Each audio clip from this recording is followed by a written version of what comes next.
Hello, one, hello, all. Welcome to WILIscredia. I come to you as always as CP, otherwise known as Charles. This is kind of a catch up, uh, and not the stuff you put on French fries. Although, if you're in the UK, you do not put ketchup on French fries. If you're in the US, you don't put ketchup on hot dogs.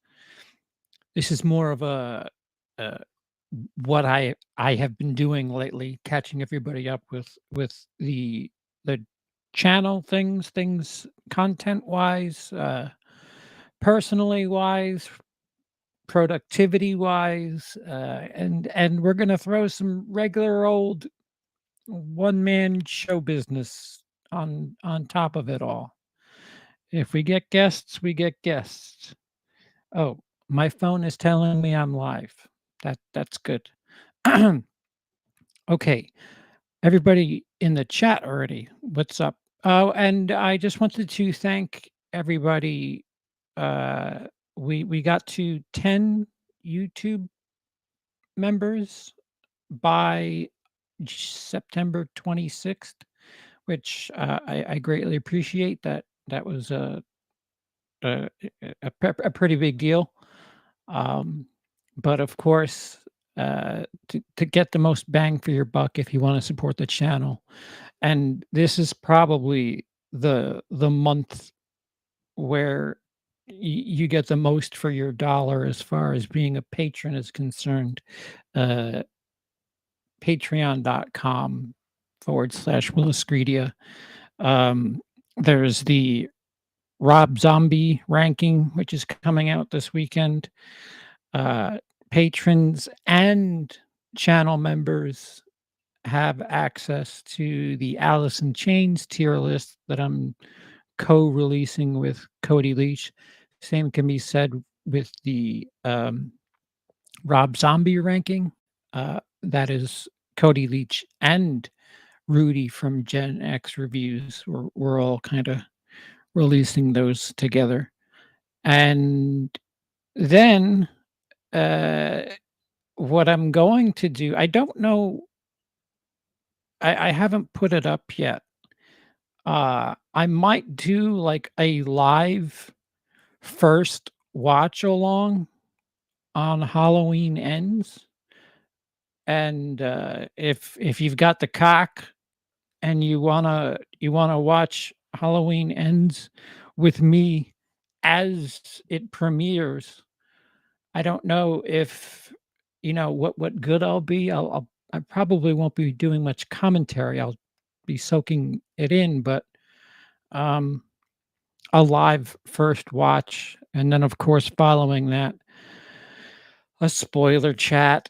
Not in the same night, mind you. A video which has a spoiler chat, the new updated Halloween ranking, and then the autop stream perennial 33 on 31. Although the technicality here is it is 31 on 31 for the big three, because it's Freddie, Michael, and Jason. And Jason is not in Friday the 13th, Part 5, and Michael Myers is not in Halloween 3. So 33 minus those two is 31 on 31, even though we're including those two. We're ranking 33 videos, 33 movies, excuse me, but uh, the big three are represented in 31 of the 31. So the name stays true. Listen, it's just for marketing's sake. It's a Halloween video. It was my stupid mouth that said, "Hey, it's the 31st and there's a total of 31. Let's call it 31 on 31." And now we've kind of dicked into a corner here now that we're redoing the list. You know they're gonna make another Nightmare on Elm Street, like, next year, and then we're just gonna every other year, we're gonna have to, until it's eventually, like, 68 on 31. Um, what is up, Sean? Off topic, but are you a James Bond fan? I love most of the Brosnan Craig movies, but those old Connery more are rough to watch and age poorly. I've been trying my best to. I mean, I have the Blu-ray box set. I've had it since when did Skyfall come out? Whenever Skyfall came out and they redid that golden black box set on Blu-ray, I bought that because it was on sale or some shit. I think it was one of the Amazon Black Friday deals. We're going back half a decade. I mean, Skyfall is what the third to last. Maybe it's the second to last, but it's not recent. It's a couple of years back. I own all but the last 007 movie. I've seen all the Brosnans. I've seen all the Craigs. My friend Jace, movie man Jace from Australia. Uh, he's supposed to hold my hand through the whole process. We've watched one movie so far. I've only seen one Connery so far. So Doctor No. So I can't really judge it. I tend to agree with you with older stuff. I have this saying that 1975 something happened to film where pacing just changed. Uh, Pacing in movies changed in 1975. I have a lot of my favorite movies that are considered old are right around 1975, like Network, Dog Day Afternoon.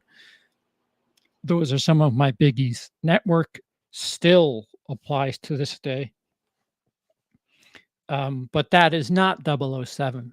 Um, to answer your question, I have not seen. I probably have seen maybe 7, 8 Bond movies, and I know there's like what 26. Sky, Zodiac, Alonzo. So here's I'll give you this depressing news. Um, I need to find a different way to make the "Who Would Like That" videos because um, they're they're not they're not getting any AdSense. Uh, I lost a copyright fight with the people behind Baise Moi on the entire video, which is fucking hysterical because George Carlin is in that video. And like I'm almost of the mind to just take the video down. My Baise Moi video is making the folks at what are you? You're a British distributor. Fuck, I forgot their name. Anyway, they've claimed it, and as the video pulls in views, they're making all the money, and I just eat shit. And now I just got another copyright ding on the Serbian film of all things. Uh, that video got a copyright ding. They're difficult to. I mean, they get views. They're perhaps not perhaps they are my strongest performing videos on this channel, but um, it's not like it shows in the AdSense. A lot of it because of the material I'm covering, because of the style in which I like to produce things. You know, I, I, I, I can't just talk to screen. I know I'm boring. I got to show pictures and shit like that. So, I have to figure out a new way to approach that series. I don't want to abandon it. I really don't. But it literally is is causing more effort and there's no benefit at the current moment to make those videos. I'm not saying I don't like making those videos. I'm not saying that I'm going to stop making those videos, but watching a movie that is a little rough to get through, doing a day or two's worth of editing. Sometimes Emily will spend a couple days scripting. Uh, all that work for for for the original company to just collect and not like the fact that it doesn't qualify for fair use. I have nothing. So Alonzo, I don't know. I might rearrange that blonde video though. The Netflix film, it's NC-17, and there's certainly some. It would it the things that happen in that series, the things that happen in Netflix's Blonde would be right at home in the Who Would Like That series. A lot of things. I mean, shit, Blonde goes further than Martyrs in some places, which is saying quite a bit. Mike, how are you?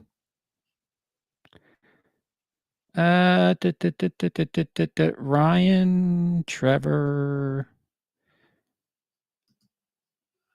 I took myself on a date to the movies last Friday to see that joint Smile, since the DILF I'm seeing doesn't like them.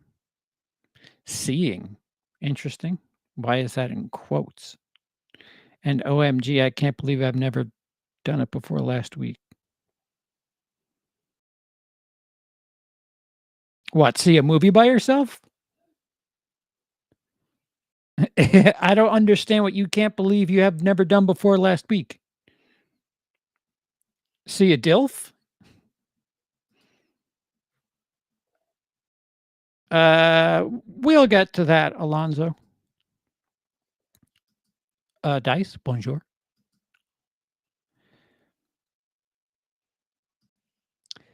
Yes to both. Um, we can circle around on that. Uh, I've got the cock all right. Yeah, peacock.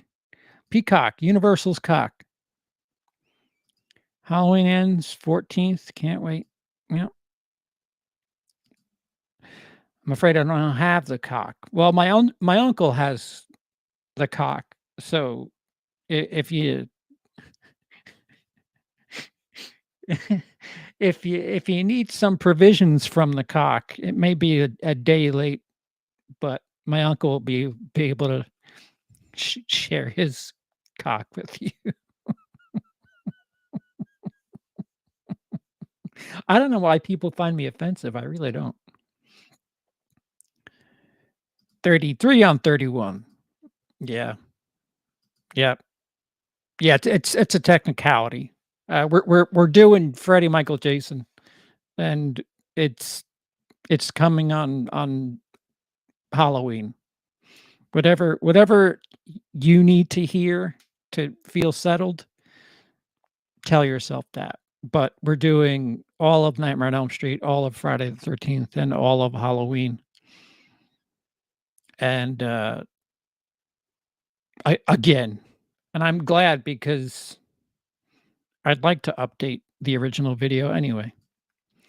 Technically, Jason is part 5 in visualizations that Tommy has. Technically. If I didn't have plans that if I didn't have plans already that Halloween Ends watch along would be awesome, CP, but if I miss it live, I'll go back and check it out later. Alright, that's 1 vote for me putting a camera in front of my face while I watch it. I've been hearing rumblings of a new nightmare, don't know how true, but I'm inclined to believe it this time. Um, I wouldn't, considering unless they've sold the property and I wasn't aware of it. Nightmare on Elm Street's property of Warner. Well, technically, Nightmare on Elm Street's property of New Line, which is a division of Warner Brothers. And Warner Brothers appears to be in the business of not making movies right now. That HBO Max bullshit is quite frustrating. Jake, you need to see Connery in a red G-string? I'll get to it. Oh, wait, you're talking about not I don't think that's 007. That's isn't that like Manos or whatever the fuck? Thanos? 1975 was the year my mom was born. Maybe that was the rift in time. Your mom made filmmaking, uh, uh, more, paced properly? Just my opinion, but movies don't age. Movies exist in the time frame they were made. When I watch a movie, I watch it mentally in the year they were made. I try to do that, James, I really do, but it's really hard sometimes. I mean, uh, you can't watch a movie and outright, like, subconsciously forget whatever that movie has influenced, especially the further back you go. Like, I can't watch Citizen Kane and be like, "Oh, yeah, this all of this is absolutely fresh," which it was at the time. I mean, I get it. Uh, watching it in film school, that was the first thing I did in film school. They sat us down and said, "Here, this is medicine. You're gonna watch Citizen Kane, and we're gonna tell you why it's awesome." And I was like, "Oh, all right." I took notes like an idiot, and I didn't even know what I was taking notes for. Also saw Smile, pretty solid. Don't let the gimmick-based marketing fool you. I don't have time. I want to see Amsterdam. October is just a fucking guzzle fuck for me.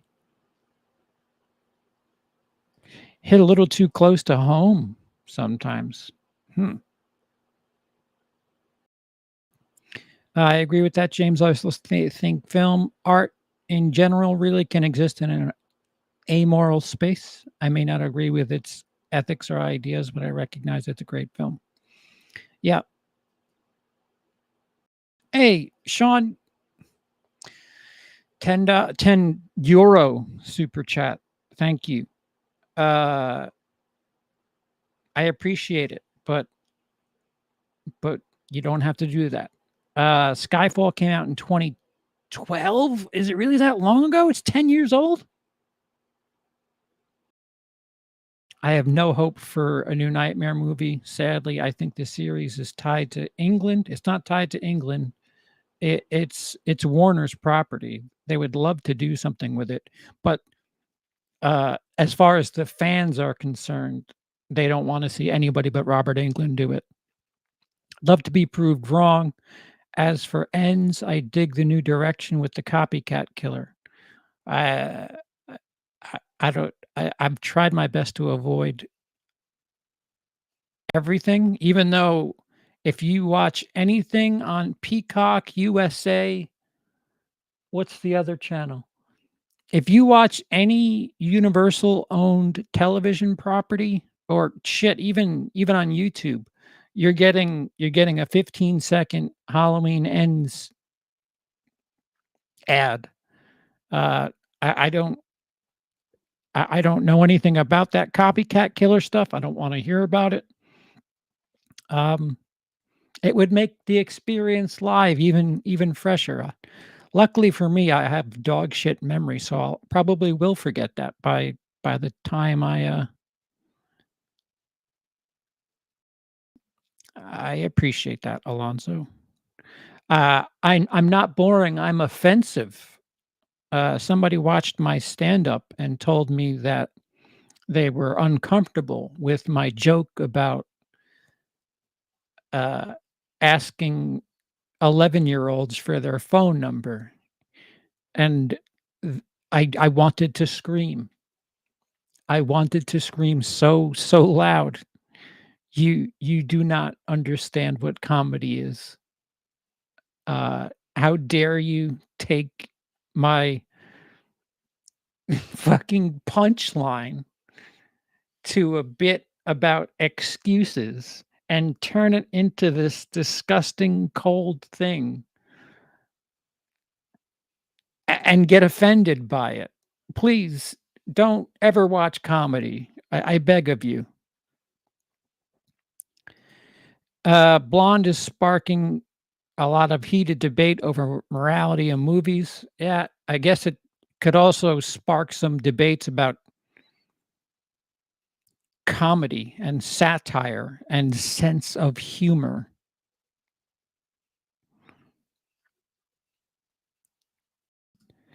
Yeah, tell me about it, Mike. Uh, if you can't get fair use for that Bays Moir review, how do channels like Red Letter Media get away with shit?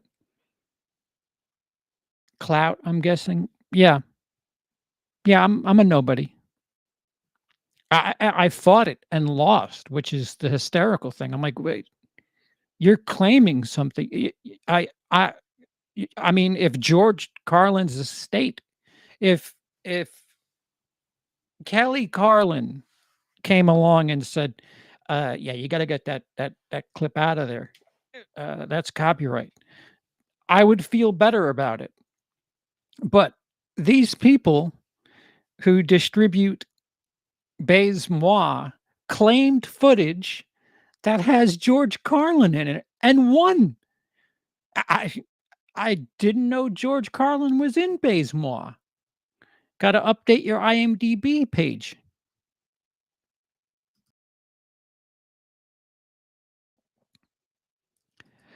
Oh, you've never seen a movie by yourself? Oh my god. I think I've seen well, working at a movie theater is kind of cheating, but I've seen more movies by myself than I have with other people. I've been fucking the DILF for like a month. So you've been DILFing?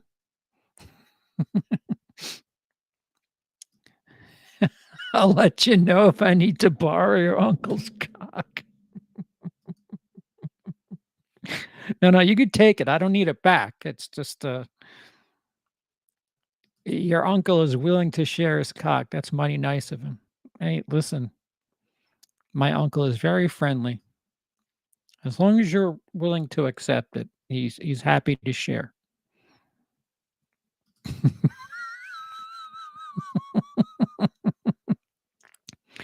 Yeah, it comes yeah. Uh, I mean, I tried looking for Bays Moi content, and there's not much. And I'm tempted to just take the video down because they're just cashing in on I mean, it's not much, but the video gets 100 views a day.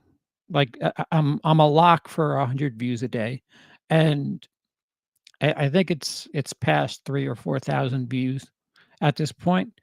So they'll just take their fucking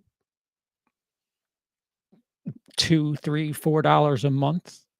Why not? And let me do the marketing for them and spread the word. I heard that Jeepers Creepers Reborn has a 0% on Rotten Tomatoes. First and only film not directed by yep.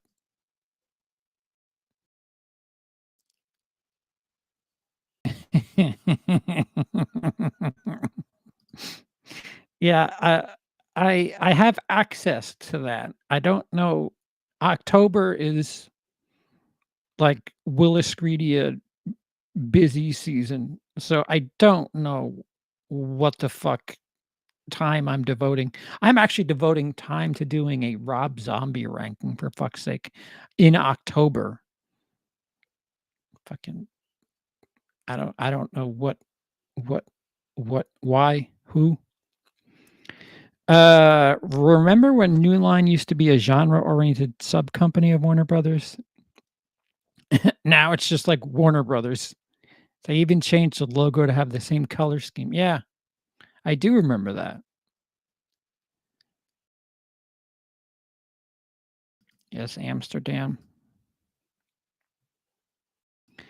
Saw Amsterdam, didn't care for it, but I don't like almost any of David O. Russell's films, so don't take my word for it. He's a I either love stuff he makes or hate stuff he makes. It's very strange. I have a tremendous amount of respect for the 3 main actors in that movie. Christian Bale, if somebody had told me Christian Bale was the villain in that Thor movie, I would have watched it way sooner. Only guy taking that movie seriously, fucking Christian Bale.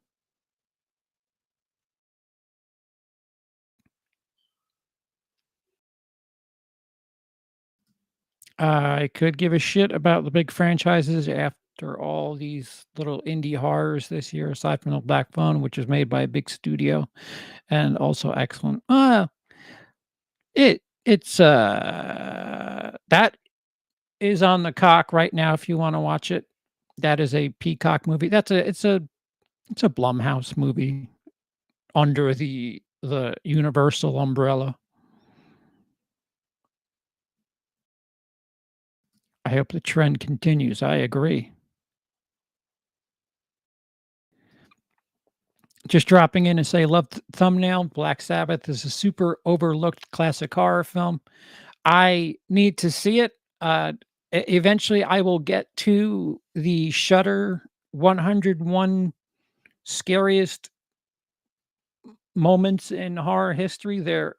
They just passed the halfway mark, but I'll be talking about 101 to 50. But yeah, that image sold me, and uh, from what I understand, it's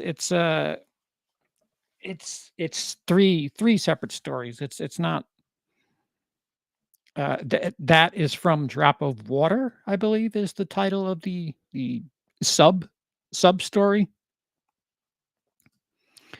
CP, if you were boring, we wouldn't be here. Straight up. Oh, oh. We all just enjoy our company, I'm pretty sure. Oh, so I'm like a warm dog on the floor. CPD, have your vanilla Coke? I don't actually, because this is a busy time for me. So I have vanilla Coke coffee. So technically, yes, somebody spilled coffee in my vanilla Coke,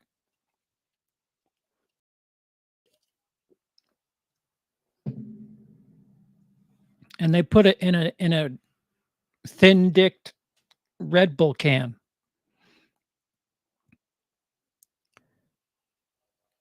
The whole direction of Michael's evil spreading started in Halloween 4 with Jamie, which had crapped on in 5. I wanted this direction. This So when I heard the story with Corey, it got me excited. I don't Please stop telling me if you're telling me spoilers for Ends, I don't wanna hear it. I did see Barbarian. You know what? I'll I'll do something towards the end. I enjoyed it. The hype ruined it for me. Uh, I not saying I hated it. It's up there. It's higher than Blonde, whatever that's worth. do you mean these people? Baise Moi, never seen it. Sounds fun. Yeah, if what it's a French extreme r- grape revenge movie.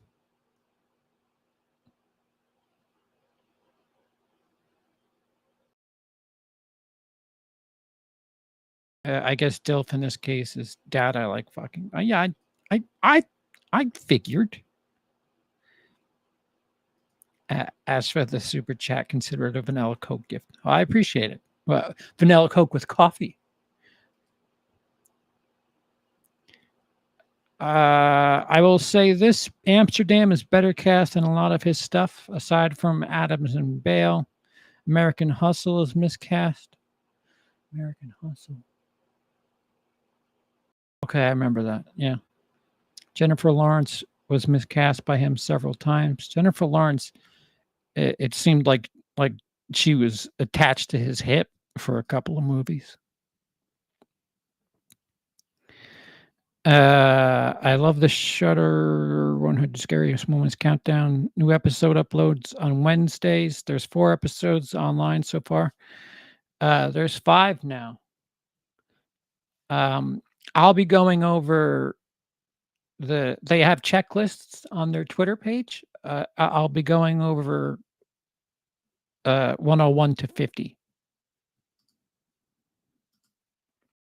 Uh, Black Sabbath is fucking rad. I love Mario Bava. Yeah, somebody told me to just apparently there's like a Mario Bava set, and somebody said if you can scoop up as much of his shit as possible, do so.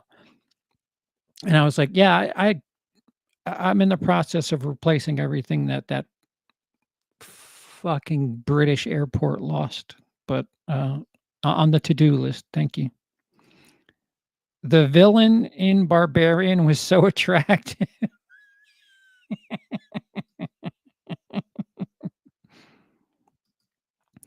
Yeah, the woman from Drop of Water is fucking creepy. Saw that screenshot on 101 and went, "Oh shit, that's where that's from?"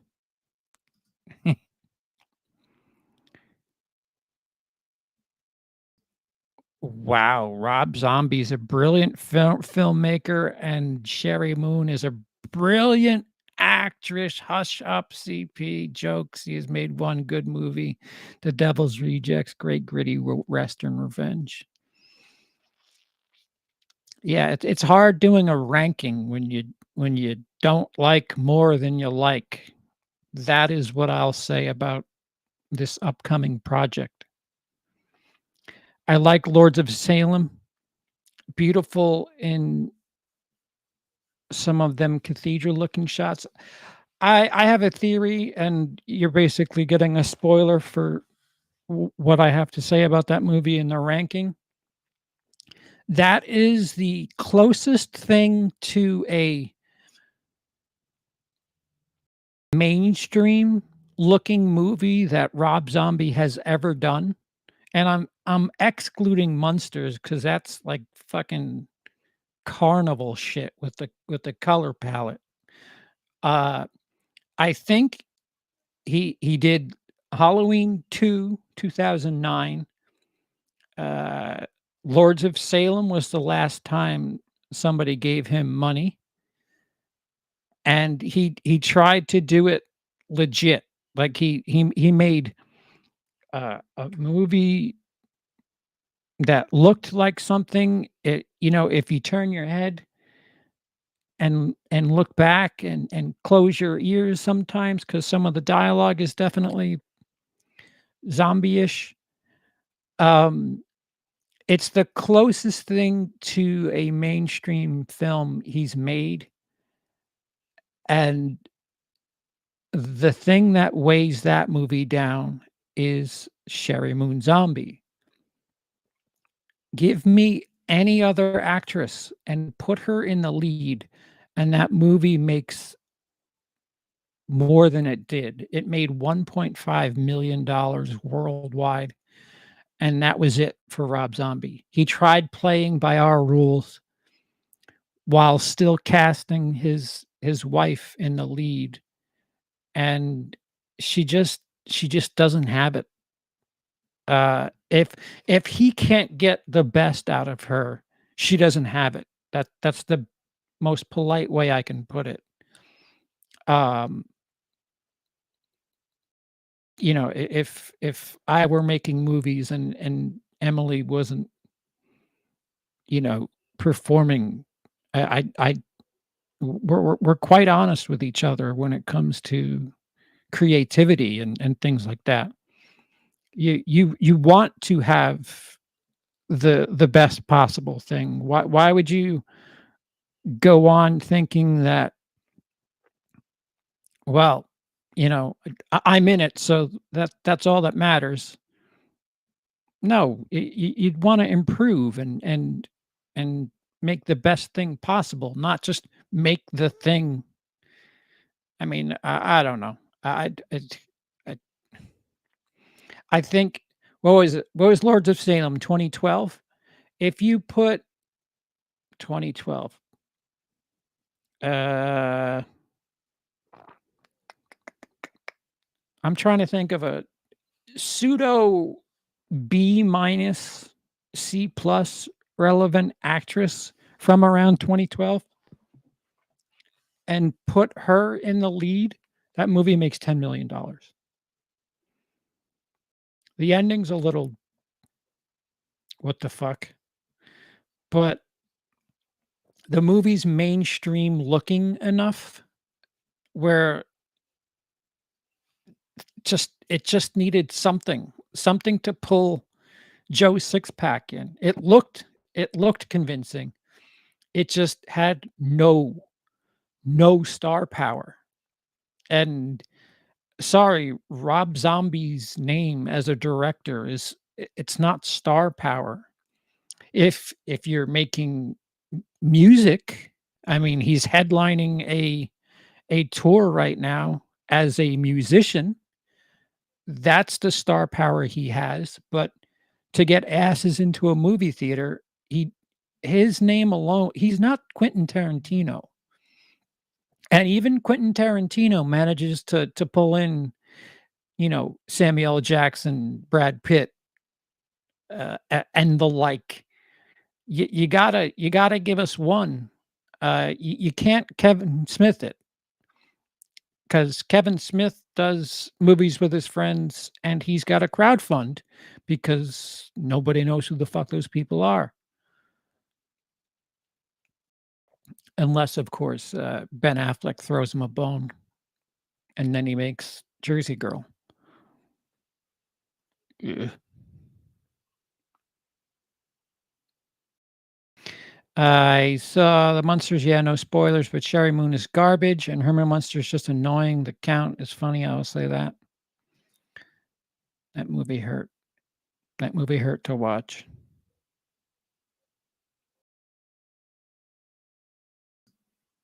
Watched the original Suspiria on Tubi yesterday. My favorite Dario Argento film. It's a classic. Are you a giallo Italian horror fan? CP. I haven't seen enough um, to call myself one thing or another. I did not. I did not talk about Halloween Ends already. Blonde is getting a lot of heat. People like biopics are disrespectful. Yeah, no shit. Boys Don't Cry omitted an entire hate crime slash murder committed by the sympathetic protagonists. Yeah, yeah. As far as, listen, let's just say everything in Blonde is true, which it isn't.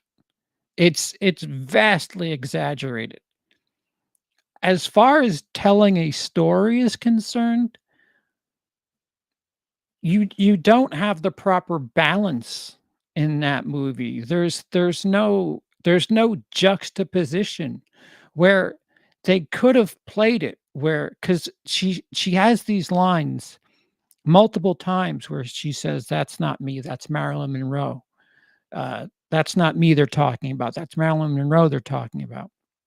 They could have played to this juxtaposition where Marilyn Monroe is the source of all of her misery, but Norma Jean is the source of her happiness when she's home with people that she cares about.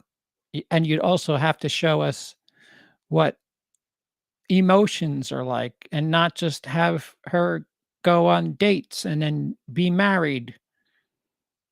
Presto, that's it. I'm dating baseball man now. Now I'm married to him. Oh, he doesn't like me uh, in the white skirt thing in front of crowds. I'm gonna get the belt. Now I'm going to see President Man. Now you're gonna get the Caligula shot. Yeah, it's just a bit much. Uh, I wish I never read the I want to see the NC-17 version of the Marilyn Monroe story. Since reading that and then seeing that POV blowjob shot, uh, sorry, buddy, it doesn't sound like you're trying to make movies. It sounds like you're trying to make a porno featuring Marilyn Monroe because that shot was utterly unnecessary, completely unnecessary. And I don't want to I don't give me this artistic bullshit where she's imagining herself because they do the thing where it's her giving head, but she's on the big screen in a theater. Her POV wouldn't be that. Like there's no reason to give us that angle. Is my point. There's a lot of things that happen in in uh, Blonde that artistically, I mean, technically, it's a well-made movie. The people know what they're doing. But as far as storytelling is concerned, as far as building character is concerned, movie's garbage. It's fucking garbage.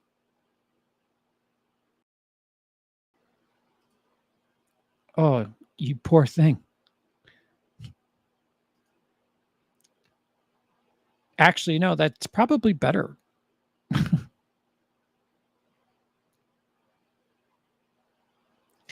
Lord of Salem was him doing a dreamlike Argento pastiche. I like a lot of what it's doing, but it doesn't quite work. I agree. I agree, and there's a part of me that wishes that that movie worked because he used a tripod in that movie. The camera was stationary a bunch of times. The color palette wasn't fried in yellow and brown. I didn't hear motherfucker so much. It was just I I root for that movie just for the sake of everything else he does that he's comfortable with.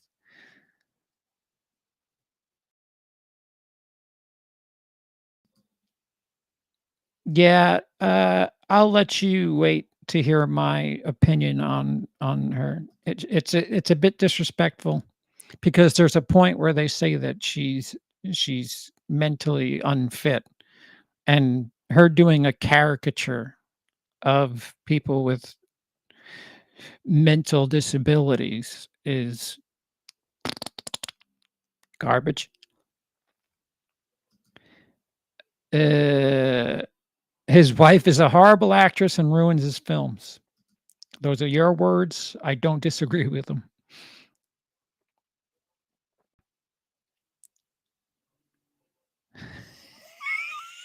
Generally, my view of zombies films with Sherry is I'm glad you love your wife so much. That's fucking awesome.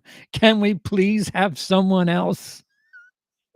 I, dude, I don't, you cast your wife. That's fine. But don't put her in the fucking lead all the time. Why are you letting all of your fucking art hang on somebody who can't get work outside of your casting? It's not like it's not like uh what's his face with Kate Beckinsale. She actually managed an acting career outside of her husband's work, ex-husband's work. There's a bunch of directors that cast their actor wives in things, but the actor wives are able to make other content, and they're people want them for other stuff, and that is not the case with Rob Zombie. Nobody's calling for Sherry Moon Zombie to carry their fucking I I don't know, romantic comedy.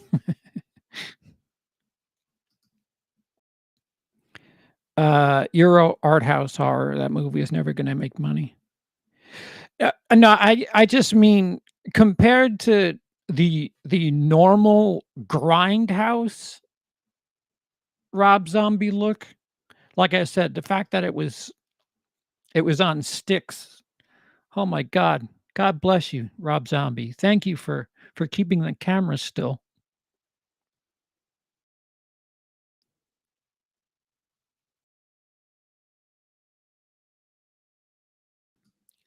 I'd watch your review for it. Love for your Phantom of the Paradise and Wolf reviews.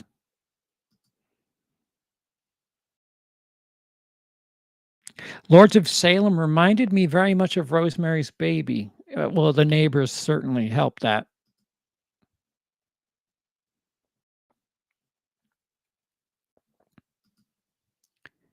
Yeah, there's a lot of people that, uh, I mean, Rob Zombie's got this circle of people that he I mean, I call it Kevin Smithing.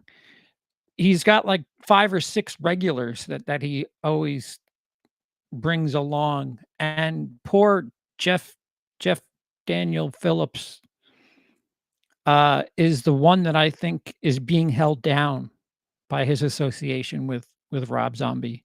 I think he can pop out and do something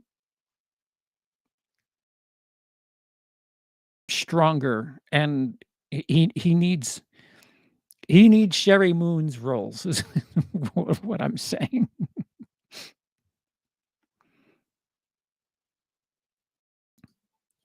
Have you seen any of the Halloween Ends spoilers yet? I don't know what to think of them. It's either gonna be a 9 out of 10 or a 3 out of 10. What I all right, so I'll talk about Halloween Ends now. So, news dropped earlier in the week that they've pushed the embargo date to, I think, 2 hours before release, which means and they even put a social media embargo on it, which means anybody that's seen the movie will not be allowed to talk about it until the 14th at 5 p.m. And in the land of show business, that screams a lack of confidence. Um, because in movies, the thing that helps you is word of mouth. Um, and that is so counterproductive for word of mouth, even even if I mean, it's a horror movie. Critics have notoriously been hard on horror movies. What are you worried about the critical response for? It's just such a bizarre it it screams just a complete lack of confidence because again, you're making a slasher. Who what people that want to see it are going to see it. It's 2 weeks before Halloween. Um, Pearl isn't in very many theaters anymore. Um, if you're losing to Smile, guess what? it is time to stop making those movies. Uh, the franchise should be strong enough to pull in people that on name recognition alone, people should go and see it. But to not want anybody to talk about it, and I've seen a lot of people say things like, "Well, they just wanna make sure that spoilers don't get out there." Yeah, well, we're no, I can't Sean just mentioned some of them earlier in the chat, that it's the same thing, and people think that I said that on Twitter. I said that, you know, late embargo equals lack of confidence, and the Halloween, fans came down upon me like I was saying, "Your movie sucks." I didn't say anything like that. I was just talking about, you know, what happens, what the industry norms are. If you go back and watch Show Business right before, um, Rise of Skywalker came out. I'm a Star Wars fan. Rise of Skywalker, the delayed embargo freaked me the fuck out. I knew it didn't look good, and turns out there was plenty of reason for them, on top of them probably not being finished yet. But, um, I'm trying to avoid spoilers, but if I mean, I hope it's a good movie. I'm going to watch it. I don't know of a single person that would waste 90 minutes of their time and want to hate something. Like that doesn't make any sense to me. We don't have enough time on this planet to go taking time out of your day to like make yourself unhappy. So I very much don't want the movie to fail. I don't want to hate it. I hope it does well. I mean, I'm fucking watching the thing. Why would I want it to fail? Oh, I can't wait to be miserable for the next 95 minutes. Awesome. If you told me about Blonde, I could have saved 2 hours and 45 minutes. Speaking of which, it grosses me out how people still portray Marilyn the way they do. Her life story is actually so sad, and she's way more than a sex symbol. Yeah, she made her, she was a producer, an executive producer. She made her own studio, for fuck's sake. Hey, CP, I feel bad. Excuse me. I can't afford to financially support the channel. I'm financially boned. I think you're intelligent and well spoken. Are you gonna watch Hellraiser? Do you mean the Hulu version, the 2022 version? Uh, Probably. And don't feel bad, man. Just uh you interacting. Just make sure you're clicking buttons. That helps me. You being here is support. You, uh, y- I get it. Trust me, I get it. You know, I'm eating ramen for a couple of years now. You don't have to. Don't apologize. The fact that you're here, I appreciate it. Just if you want to help, just make sure you're being interactive with the thumbs up and commenting and sharing and all that stuff. I appreciate it. And yes, I will be watching the new Hellraiser. All hail the Seeper. I don't think I've ever been called that before. I liked Salem until the third act. I tend to agree with you a bit. Um, the radio station bit was a little hacky, just a little too much. I get it. They're doing the morning zoo thing, but didn't they like work like the graveyard shift or some shit?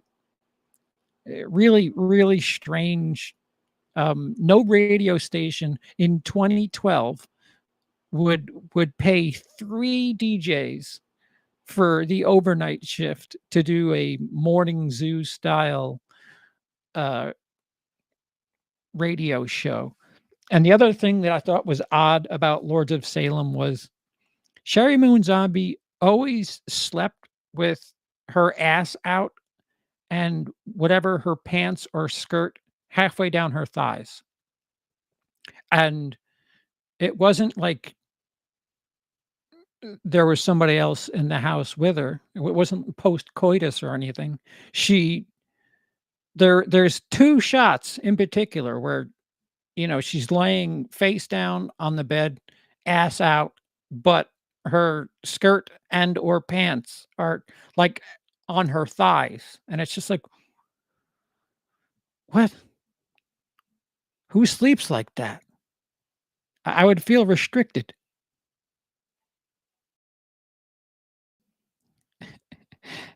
I thought it was great. It was surprisingly great until the 3rd act, then it became looks like a cat shit.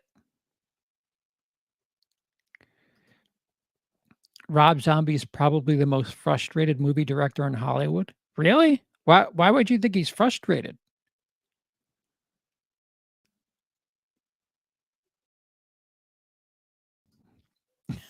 I like that. Are you a trophy wife? No, I'm an actor wife. Mike Flanagan does too. Wait, who's Mike Flanagan married to?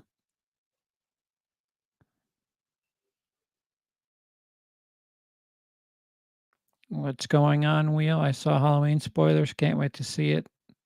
If the spoilers are true, because if they're true, people are going to be pissed. Yeah, everything points to the studio being nervous. Everything points to the studio being nervous.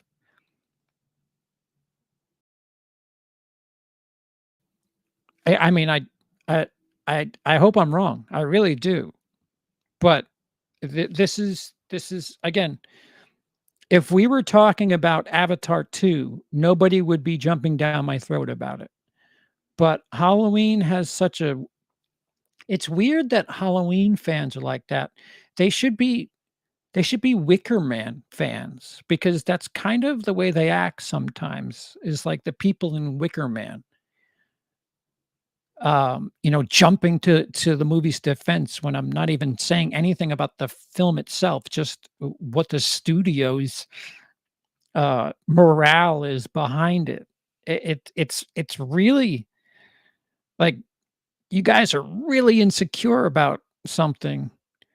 You're getting you're getting a brand new Halloween movie.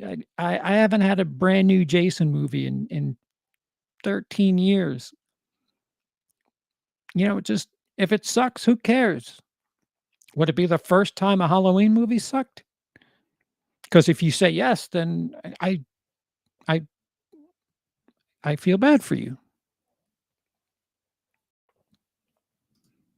Katie Seagal can act, though. Oh, is Katie Seagal married to Mike Flanagan?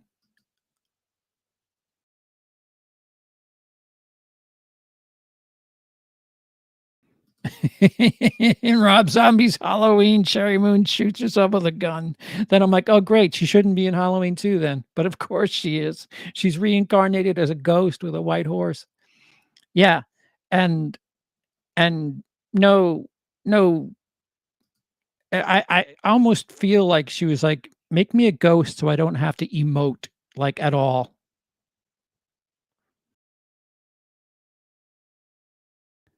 Doctor Sleep, that's a pretty good agreement there. The supporting cast for Lords of Salem is better than usual, but the lead is what kills it. That character has very little dialogue. We have to feel what she's feeling through a nonverbal performance, and she's good at being nonverbal, but she's terrible at acting emotions. Kate Beckinsale's a great actress. She won a BAFTA or 2, I believe. Yeah, that's essentially my point. Sherry Moon does not have the acting chops to pull off that kind of performance. Yes. Yeah, Rob Zombie's Monsters didn't even have the son Eddie or the niece Marilyn. What the fuck? Rob Zombie has like prequel-itis where he's got to explain to you the backstory. Like I'm watching Lily Munster date Nosferatu, and it's just like, what the fuck are you doing? What are you doing? What why do I have Tinder Lily Munster? I don't want this shit. And I'm not even that big a Munsters fan. And the people that I talk to that are Munsters fans, oh, I don't I don't know what goes on in his head, but he's got a fan base, and he has this like, I don't know if he's carrying over the music ego with his filmmaking stuff, but he's got a bit of an ego. I mean, that opening monologue in 31 is very Tarantino, "My shit doesn't stinky." Uh, Tarantino at times, especially in The Hateful Eight, the Samuel L. Jackson bit when he's talking about the dude in the snow. I was like, "All right, Quentin, we know you'd like to suck yourself off, but, this doesn't need to be so out there and drawn out." And,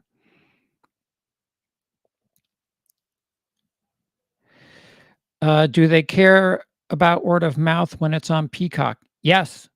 Yes, because they still want people to sign up for Peacock, and it's still in theaters too. So, uh, they obviously would prefer people sign up for Peacock and see it, but they know a lot of people wanna see Michael Myers on the big screen, and, the fact that they're waiting until 2 hours before release is fucking scary. I don't know a single person that's a slasher fan that lets their decision on going to a slasher film weigh on what critics think. Besides, Rotten Tomatoes at this point is just it's not it, Metacritic is probably closer to the scores that you're looking for anyway. Rotten Tomatoes, too many people are verified, certified, all of that. Um, not many journalists, not many film students, people who know what cinematography, why it's important, people who have a heavy focus on, like, Disney. I don't why? Just I don't understand why people would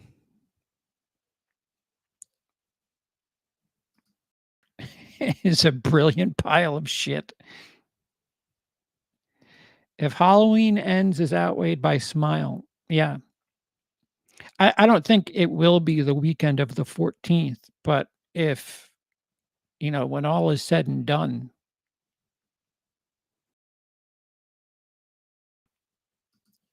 I think they're afraid the new direction will really polarize the audience.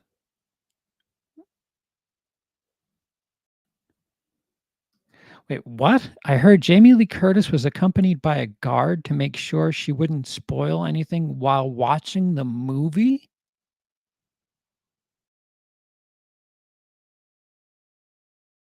What?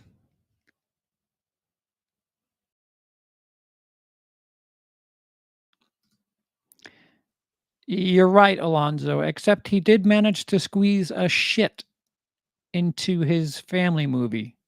He squoze a shit. It was bleeped, but dude, Just he just had to get curses in there. I heard they break the golden rule when it comes to Michael Myers, and maybe they don't want that ruined. What's the golden rule for Michael Myers?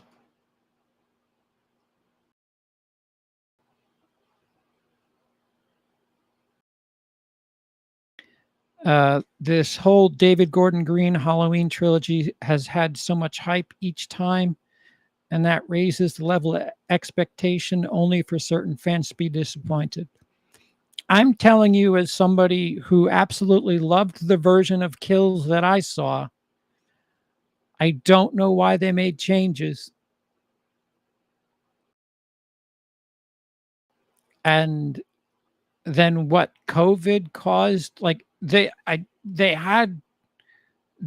were doing better than Star Wars. They had their vision for, 1, 2, and 3. Their little trilogy within the franchise. They had it in their sights. Why deviate from your third act, from the ending? Why do that? Um, from what I know, I know that apparently it's 4 years later. Uh, how does the town, the entire town that was chasing this serial killer down, just let things go? How I like I'm really intrigued to see the beginning of this movie, to see how Haddonfield is for 4 years after chasing down the boogeyman. And what, they just November 1st, it was like, "Ah, fuck, let me go rake my yard." And being miserable for duration of a movie stash.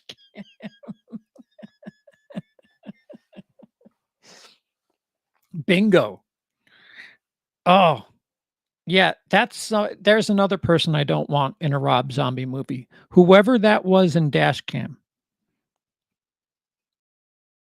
Granted, she was more, animated than Sherry Moon Zombie is, but no.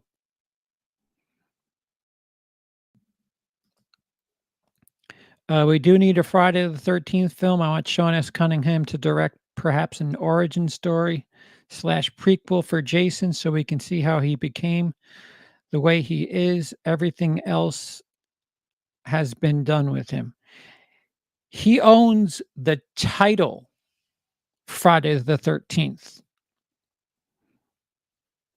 He doesn't own Ms. Voorhees or Jason. He doesn't have the rights to those. He has the rights to the title Friday the 13th, which is, I mean, you watch all these documentaries going decades back, and he said it. All I had was a title, Friday the 13th. I want to rip off Halloween, and I had a title, Friday the 13th. Victor Miller is the one that created the characters in Friday the 13th. So Victor Miller can make a Crystal Lake movie, a Voorhees movie, but he can't title it Friday the 13th. Sean Cunningham can make a Friday the 13th movie, but he can't release it as Friday the 13th in America. So you're not going to see a Friday the 13th movie in America unless they come to some common ground. You could see an extension of the Voorhees saga with a different title. I mean, Jason Goes to Hell, Jason X, they were kinda already doing that once they went to New Line. Um, or Sean Cunningham is going to make Friday the 13th something different. Either way, it's gonna be weird.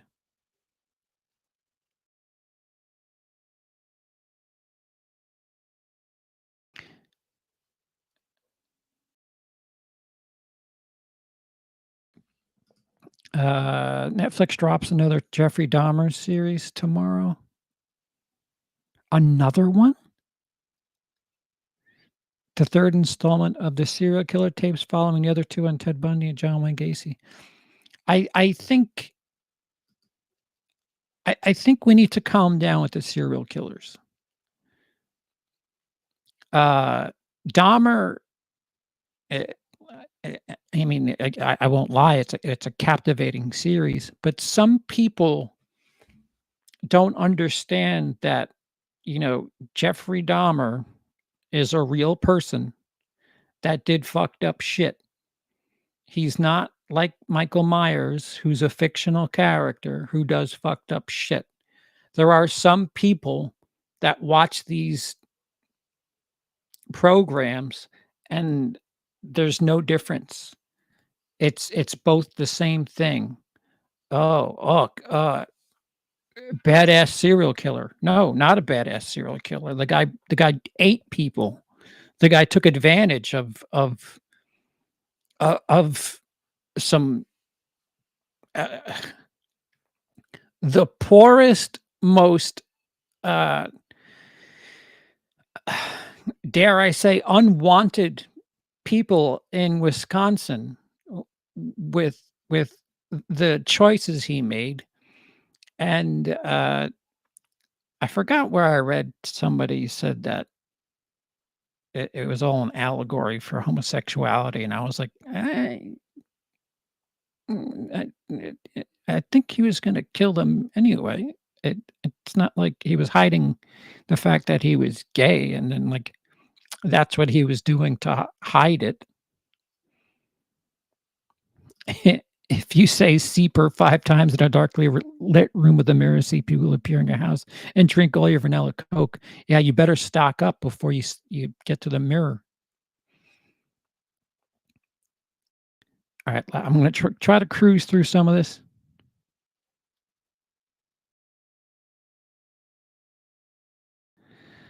I'm a new subscriber, welcome. I watched Chucky season 2 last night, wasn't a fan of the 1st season, but I'm giving it a try.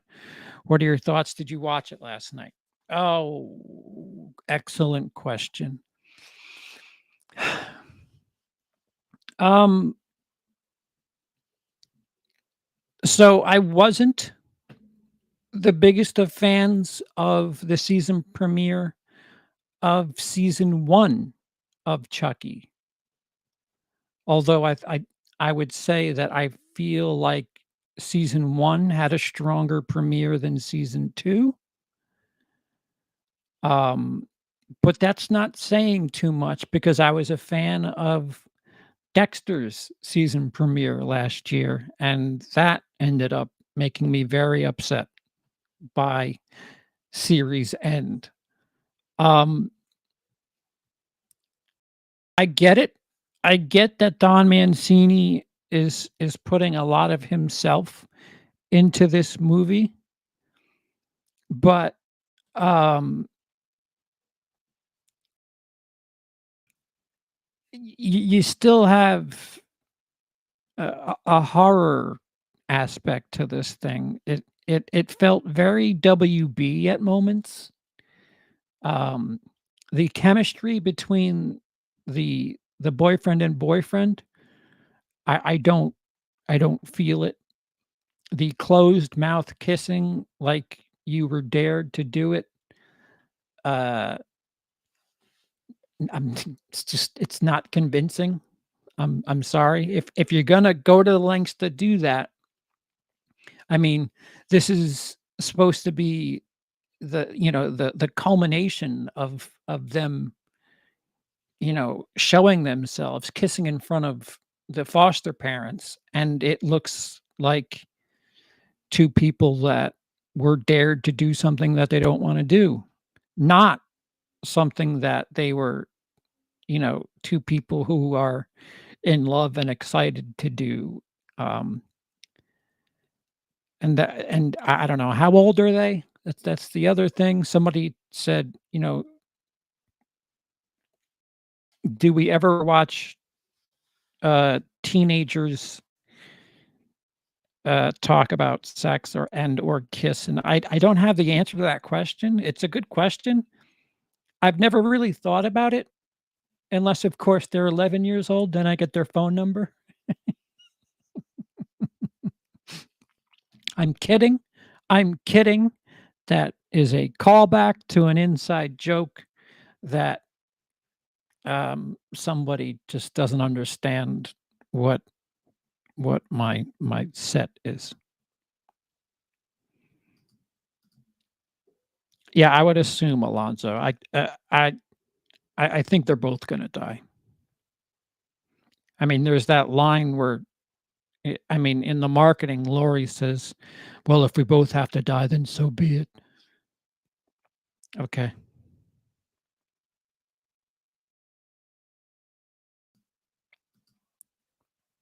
They have to they have to they have to kill her. They've done it before.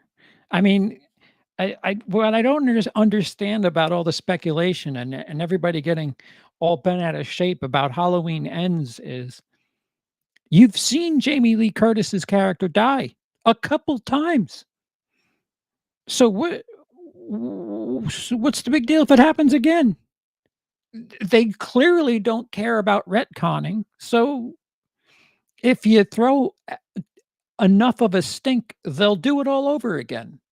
The Accods love money, and certainly Mr. Blumhouse, if he can figure out a way to throw $1,000,000 and turn it into 10, he's gonna do it. So if you don't like it, they'll try again.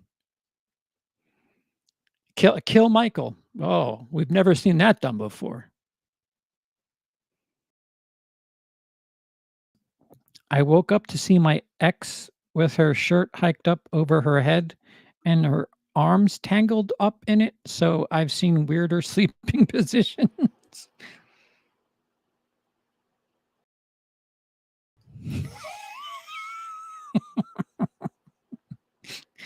Yes, the good old Blumhouse, the entire company just and no, she didn't go to sleep like that. Well, yeah. Thank you, Nikki. I appreciate it. Thank you for becoming a channel member.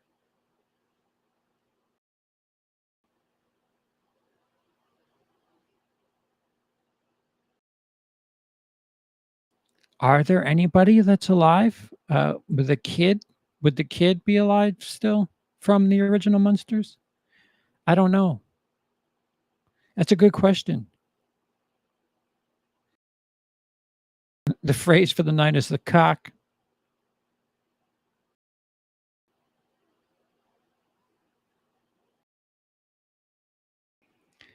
Lily wasn't on a date with Nosferatu. She was on a date with Count Orlok. My apologies. See, that's how invested I was at the 7-minute mark of the Munsters. And the weird thing was she was weirded out by his pictures, and it's like you guys are monsters. Um, you shouldn't be weirded out by things that would weird out us vanilla humans. So like she played at least in that like date, she played Lily Munster, whatever her maiden name was. She played it like if it were a human on a date with Count Orlok, and that's not the way it should have been portrayed. And I just remember thinking, Why are you making like I'm grossed out faces? That you're in Transylvania. Everything there's a fucking blood instead of a hot dog stand. There's a fucking blood cellar in the street. Like really, pictures of mice is what weird you out. All right, zombie wishes he could be Tarantino, and Tarantino wishes he could be black.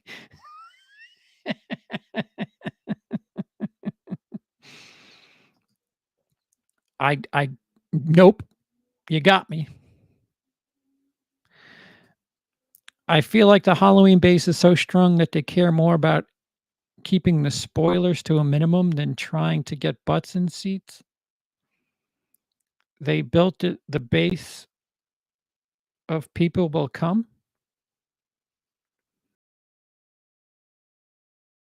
Are you I'm not patronizing you when I say this. Are you saying that to like in a serious manner, or are you trying to convince yourself, or is that your genuine opinion? Because the Halloween base is strong online. Listen, no matter what I say, I know the Halloween base, the diehards, they don't like what I have to say. They probably don't like me. So be it. Everybody forgets I gave Halloween Kills a 5. Um, but um, I was very much rooting for Star Wars when they were had their sequel trilogy. Um, Rise of Skywalker was devastating for me. Everything about it was devastating. It wasn't good enough. I mean, they closed the saga. They opened the saga to close it with a shitty ending, and it that sucks. I mean, it made over $1 billion, but it's still, the money aspect, that's for the studios to worry about. The story is for the fans to worry about. People forget that Halloween before 2018 was the least strong of the big 3. The highest grossing Halloween movie before 2018 was the Rob Zombie 2007 version with 58 million, and, like, it wasn't close. Friday the 13th and Nightmare on Elm Street had performed far better than Halloween at the box office until 2018. The Halloween base, I just think, is more, echo chambered?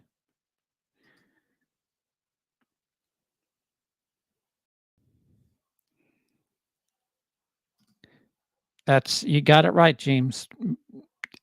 I've never heard of a mainstream critic, somebody who knows what they're looking at, mind you, not somebody who's famous on social media. Uh, it doesn't matter. Critic scores don't matter for horror movies. That's always been the case. Smile isn't on Peacock, so I don't know if you can compare it and Halloween. Well, it's in theaters. So if Smile outperforms Halloween in theaters, I mean, this weekend, not this, excuse me, next weekend, Halloween should outperform Smile. I mean, Smile's been out already for a week or 2. I'm just speaking on a theatrical level. I don't even know what studio makes Smile, to be honest with you.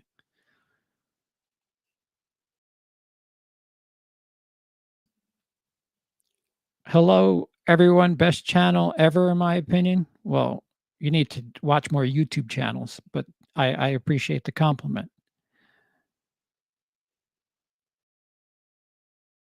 He squoze as shit.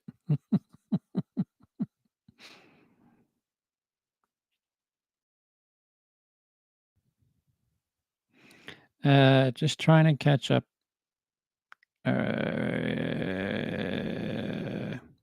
I don't love Barbarian, and I don't like Black Phone, and I like Black Phone even less, but I'm happy they both did well because non-franchise horror films doing well is a good thing, sends the right message. And then apparently they're talking about doing other Black Phone movies, which makes me cry inside.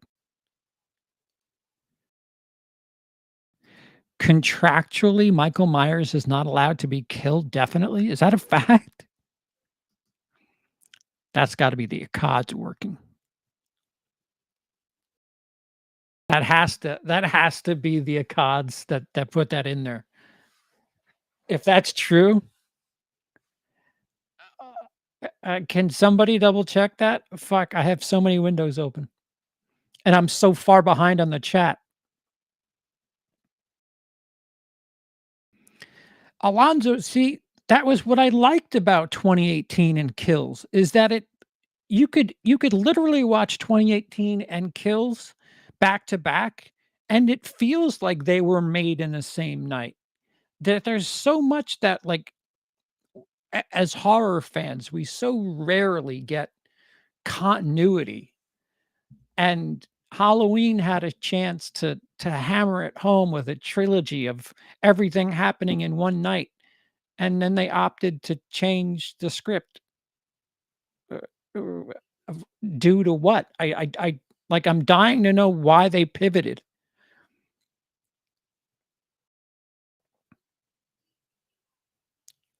Uh, the woman in Dashcam is Annie Hardy, character name and her real name. Well, method. Haddonfield PD is inept as fuck in the new trilogy.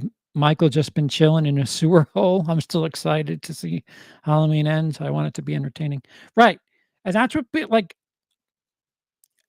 I there's too many people that like have been answering me on Twitter and don't know that I'm the guy who used to manage a movie theater, used to run marketing for the movie theater, and has a show called Show Business where we talk about the boring, nerdy, mathy stuff about the entertainment industry. And it's not me just fucking throwing shade. It's just me making a statement about what the industry norms are and how abnormal it is to have a embargo date that late. Embargo time, should I say. And to have it on social media is I've never heard of that.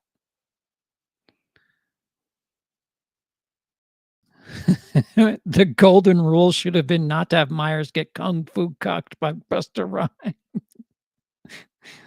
Yeah, I don't I I can't explain anything about that movie.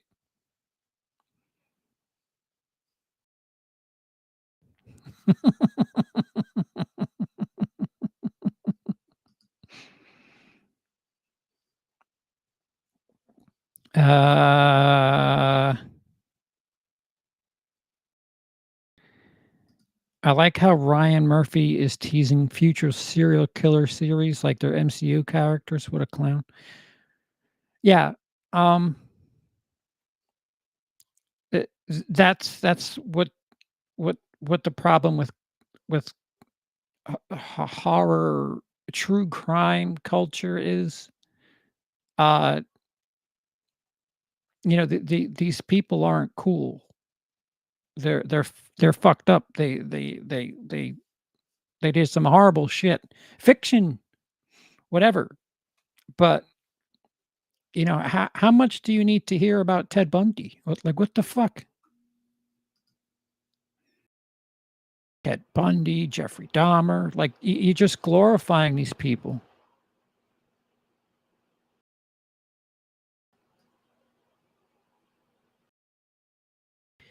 Jeffrey Dahmer is a real person. Dahmer murdered, to say the least, the LGBTQ people of color. Right. And that's like the most minority of minorities, especially in the early 90s. Now the victims' families are still alive. Right. Like and here we are having fanfare about it. There's been what, 3 Dahmer things that have come out in the last half a decade?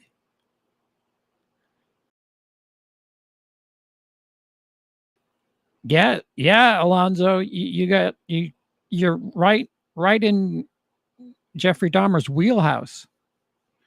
POC and GAY. If I lived in Milwaukee at the time. Yeah. Yeah, he didn't I think it was mostly, uh, black men. I think there was an Asian man that got away. No, no, an Asian man got away, but they brought him back. See, I shouldn't know this much about real life shit. Right, right.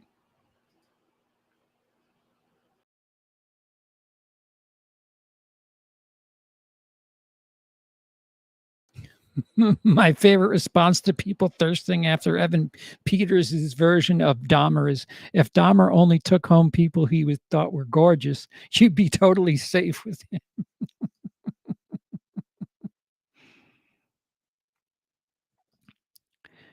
Cody didn't really like the first episode of season 2. He's nervous. He's nervous just like I'm nervous. Just why have that cliffhanger ending to open. They did the Walking Dead thing where they had the cliffhanger ending and then just wiped it away within 5 minutes to open episode 1. I mean, you're gonna see more from that bit, but come on. Oh, am I that far behind? Fuck. 10 out of 17 were black men, black gay men. I think they were all gay. Uh,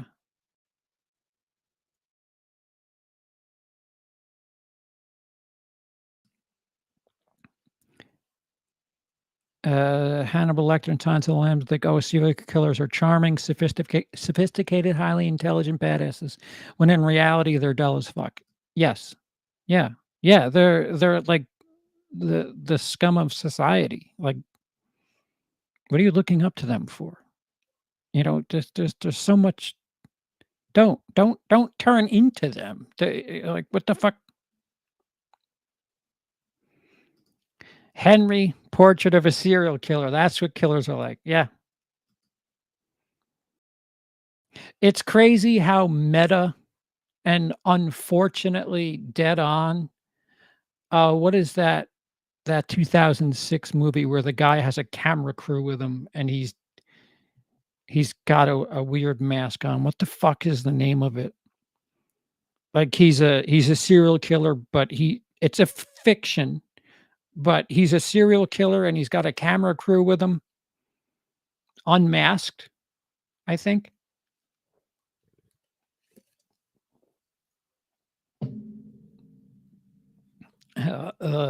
Lillian Vernon or Leslie Verner. Sorry, guys. All right, Trevor. Thanks for stopping in.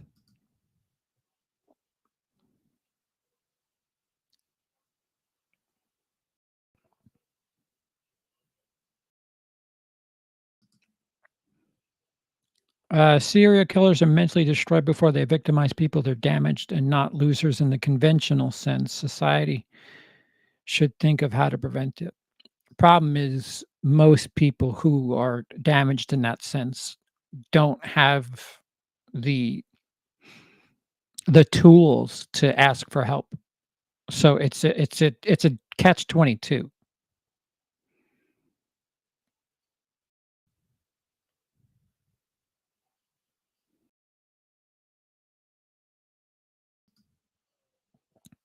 Oh, what's this countdown? What countdown? Shit.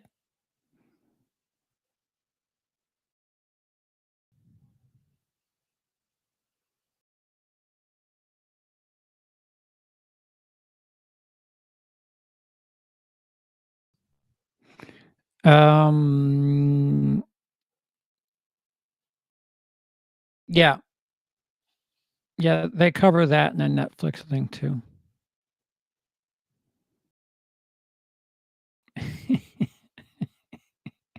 Good for you, Alonzo. Making note. Evan Peters asked several times throughout the series, bare and in white briefs underwear, which is a plus. He has a nice ass.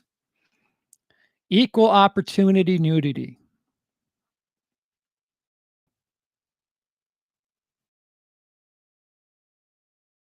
Yeah, I'm assuming you haven't seen the series, Dice. They they basically cover that moment in the series.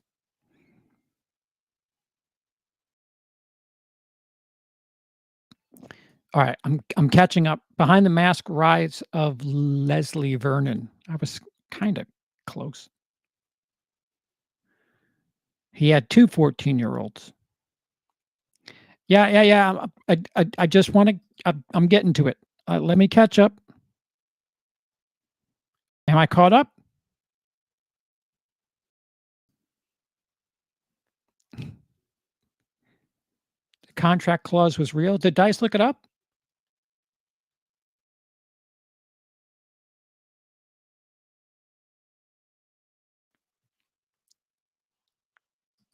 Okay. Okay.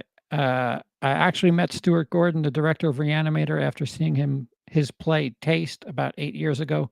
Really undervalued and versatile filmmaker. Alrighty.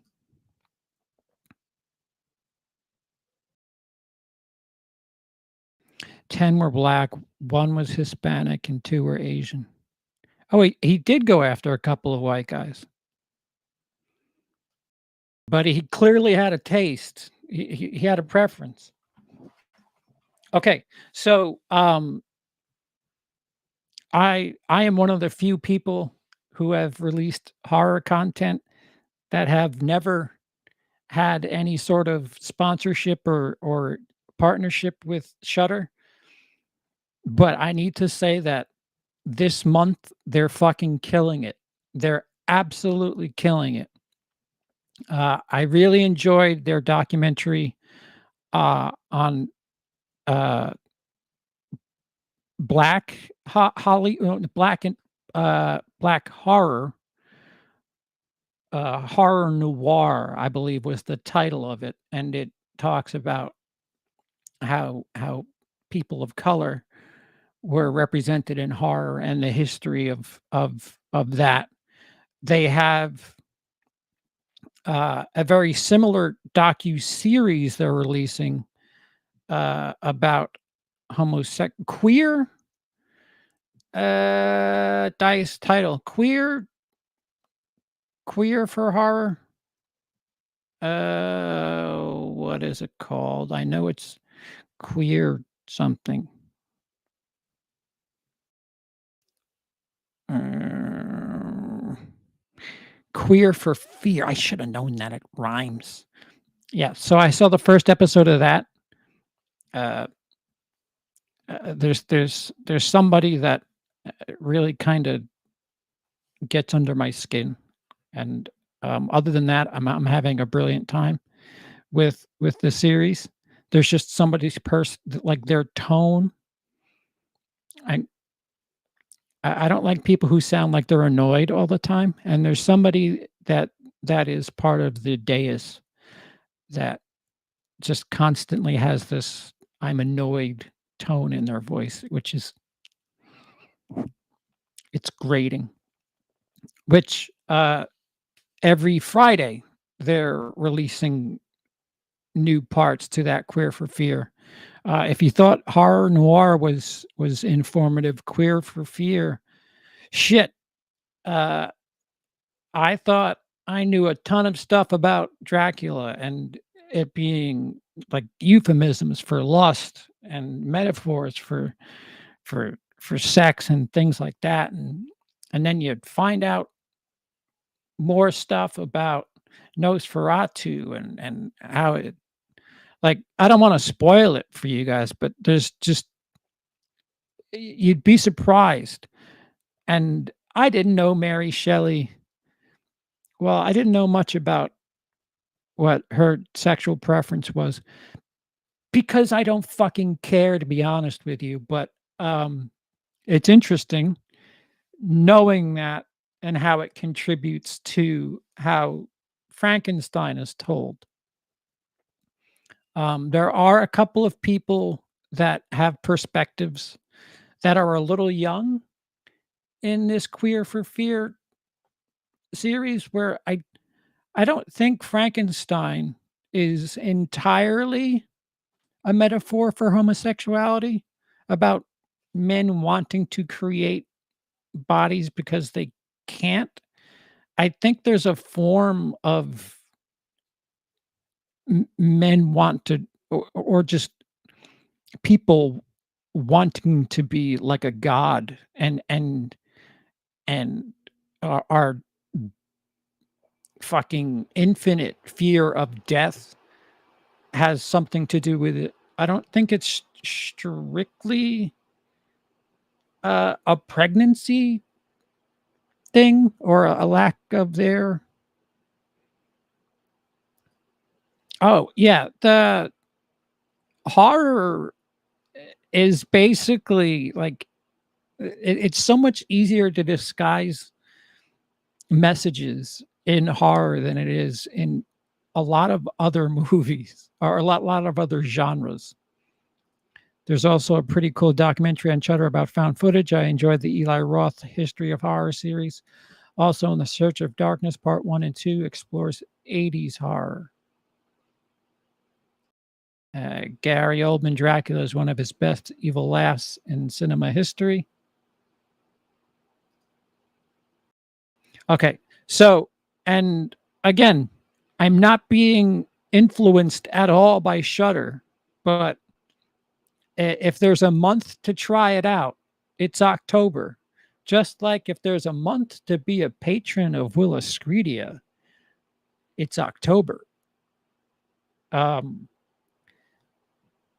they have a lot of people remember the 101 scariest moments in horror history on Bravo. They've kind of redone that and tweaked it a bit. It's the 101 uh I don't know the exact title, scariest moments in movies, so it doesn't necessarily need to be a horror. And what do we got? There. Hey, I need to get rid of this thing.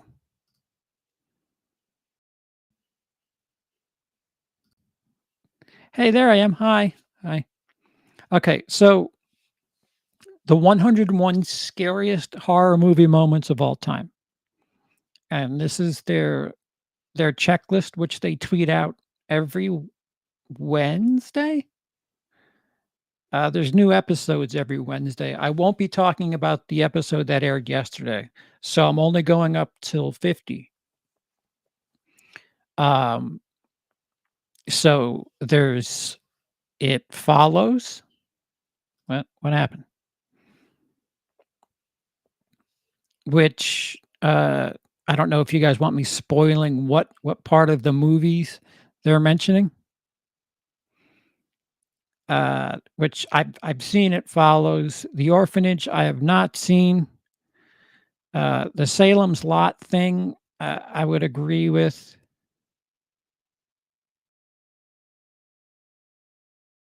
Uh, Pulse is like a 97, 96 on their list. And 96, I'm seeing it right here. For me, it's easily in the top 5, one of the scariest films ever made. Yeah, It Follows what they chose. I mean, I could have chosen something else from It Follows, but I digest. The thing from Salem's Lot, I agree with. That was fucking creepy. When I first saw it, I would imagine it still holds up. Horror of Dracula, I have not seen. Black Sabbath, which is the thumbnail, One of the stories within Black Sabbath, uh, Drop of Water, uh, it's fucking creepy looking. All you have to do is cut to that face, and, yeah, I'd be freaked out.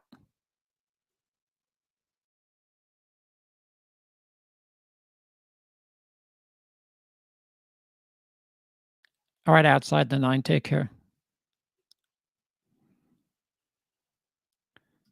Hereditary has some of the most spine-tingling scenes. Yeah, it's pretty fucking creepy, that movie. Pulse, I have not seen. More Asian horror that I really have to get on. The Strangers,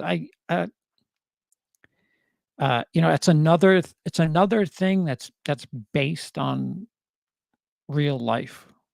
Like, that thing actually happened, and when people glorify stuff like that, I get a little freaked out. Um, but I don't know if I agree with The Strangers. The Wolfman, um, quite dated, as is Cat People, even though I haven't seen it.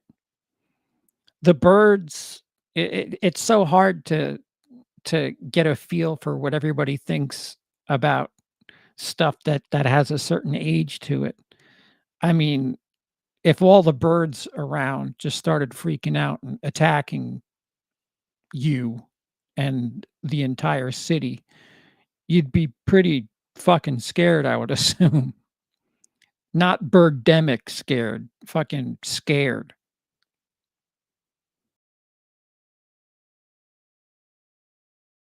I love Cat People. I wouldn't say it's scary, but it's a near perfect film. It's a pretty high praise.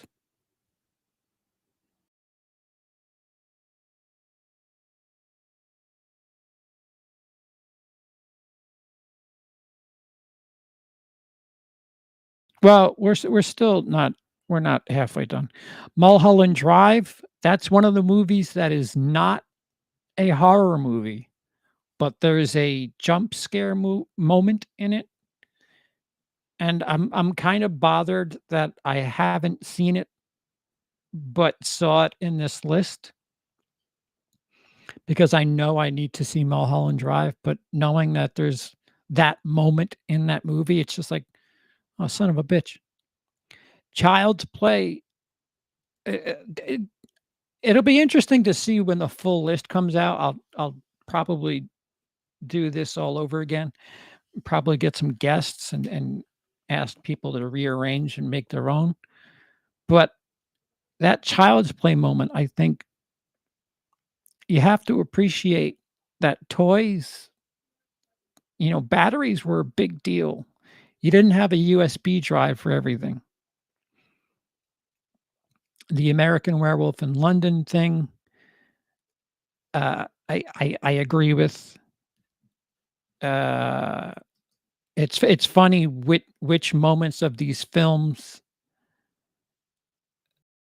they picked is I'm trying my best not to spoil the moments from the films, and as you can see, I basically haven't seen basically almost half on that list. Uh, episode 2 checklist. Dun, dun, dun, dun, dun.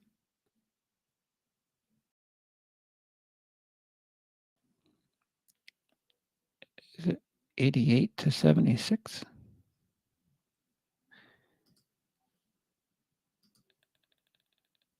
Wow.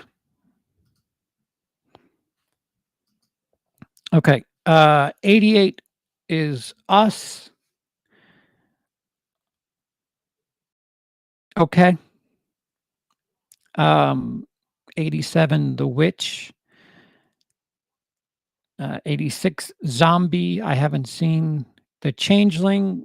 I've that's one of the movies I've heard about, and then seeing the scene in particular is pretty fucked up.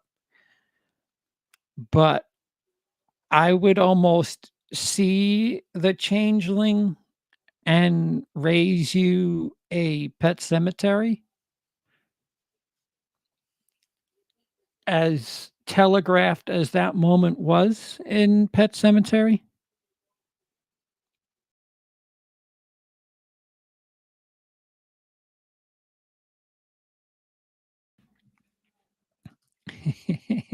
Here's the total 101 movies list, rearrange it. Fuck. I'm not saying rearrange it, I'm just saying, you know, where do you agree? Where are there things that you feel like they missed? Because I know there's a couple that so there's like 3 or 4 that I feel like they're strong. I would be surprised if they're in the top half, but I think they've kind of chosen some odd takes. The Phantom of the Opera, the reveal, I can't imagine what what that must have been like for the time, having this masked dude in a silent film looking like that, being demasked with that face. That must have been horrifying. I mean, this is back close to a time when people thought a train was gonna drive through the screen and kill them. The Brood, I haven't seen. A Tale of Two Sisters, I was supposed to pick that up. I know that's a Korean horror movie. Uh, COVID kinda delayed all that shit. Demons, I have not seen. Doctor Sleep, I thought was quite interesting. Um, they talk about it a bit during the episode, and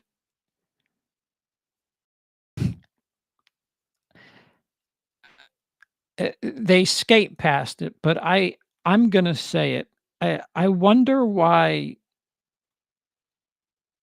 kids are so taboo, and it almost seems like animals are even more taboo than kids. So, like, the big selling point about Doctor Sleep is, Jake Tremblay, fucking just nails, you know, for everybody who says kids can't act, you need to watch Doctor Sleep. Uh,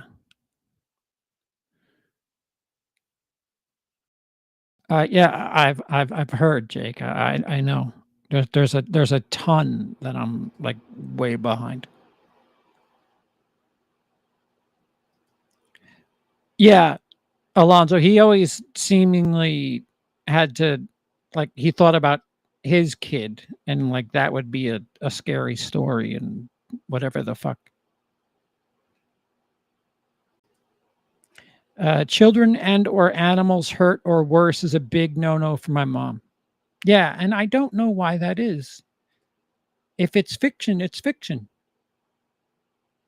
Like, it's okay for a regular old like, what age is it okay for fictional people to start dying? You know, I just always like, eh, if it has a dramatic value to it, I think it should hit hard. Um, especially if they're being, classy about it and not showing too much nonsense. But, I don't know. I would say that Doctor Sleep scene is high. Candyman, I remember watching that. I don't know why it says 1925 there. It's not that's the 1992 version of Candyman when they're at the age of lacking innocence, then it's okay. Oh, so 11. I'm gonna beat that joke to death. I think I already have.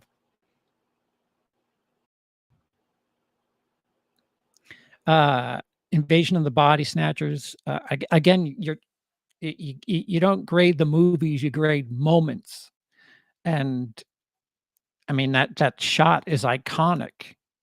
So, it if anything, it's kind of low. Without the full list in hand, it's so hard to judge this, but that's kind of low for me for Invasion of the Body Snatchers. When you just think of it's like I was saying about Marilyn Monroe before. She's known for such iconic things, and the way they treated those moments is just so disrespectful. Like, there's, like, 4 or 5 things that they show from different perspectives in Blonde that you just know, it's just pop culture. And horror, Invasion of the Body Snatchers, that Donald Sutherland face is just so it's implanted. Like, you could either say Donald Sutherland or Body Snatchers, and, like, that shot is burned in my memory. The Evil Dead, um, what they chose was interesting. Dawn of the Dead was pretty the Dawn of the Dead remake, the 2004, the Zack Snyder version, interesting choice that they made. What do we have? 75 through 63.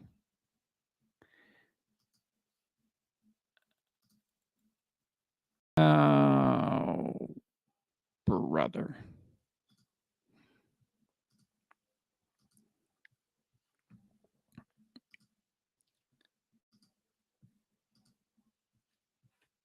And episode 3, 75, Annihilation, sci-fi movie, but if you know the scene that they're talking about, maybe it needs to be higher. Uh, Emily and I saw that in the theater, and we were smiling at how horrifying it was, especially in a theater with the sound and just the full experience. Uh, that moment, that scene in Annihilation, we just kinda were like, "It's pretty fucking badass." Cujo, as somebody who's afraid of dogs, yeah, okay. I think that movie needs an update, though. The Fly, Cronenberg knows how to make people freaked out, I could say that much. The Wicker Man, speaking of The Wicker Man, um,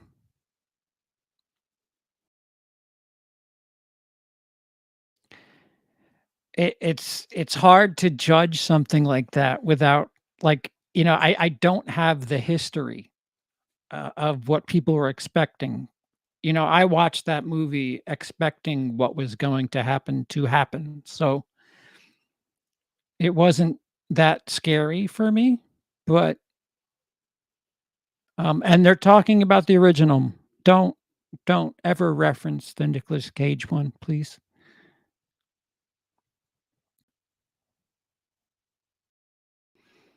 Nosferatu at 71. Again, uh, hard to judge from fucking close to 100 years in the future. The Night House, I have not seen, and I actually think I missed, the entire everything of that moment.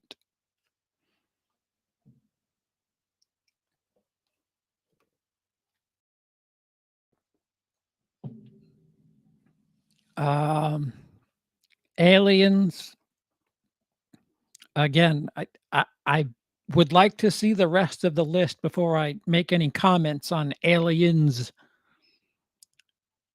because if we're not gonna talk about Alien,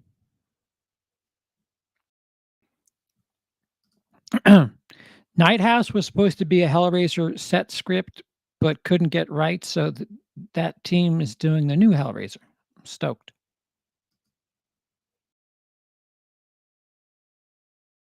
I don't well, wait, what?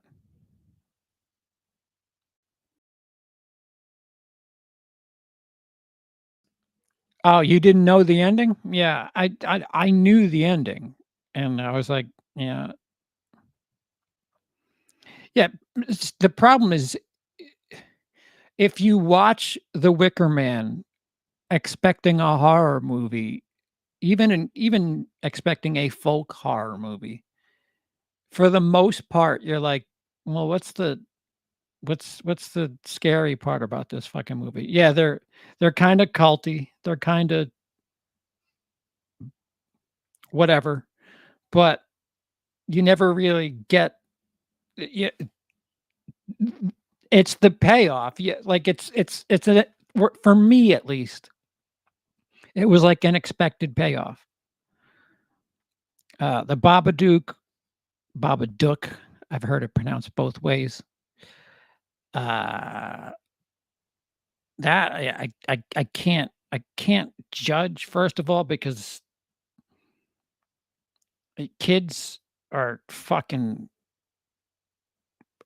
obnoxious. But I can't imagine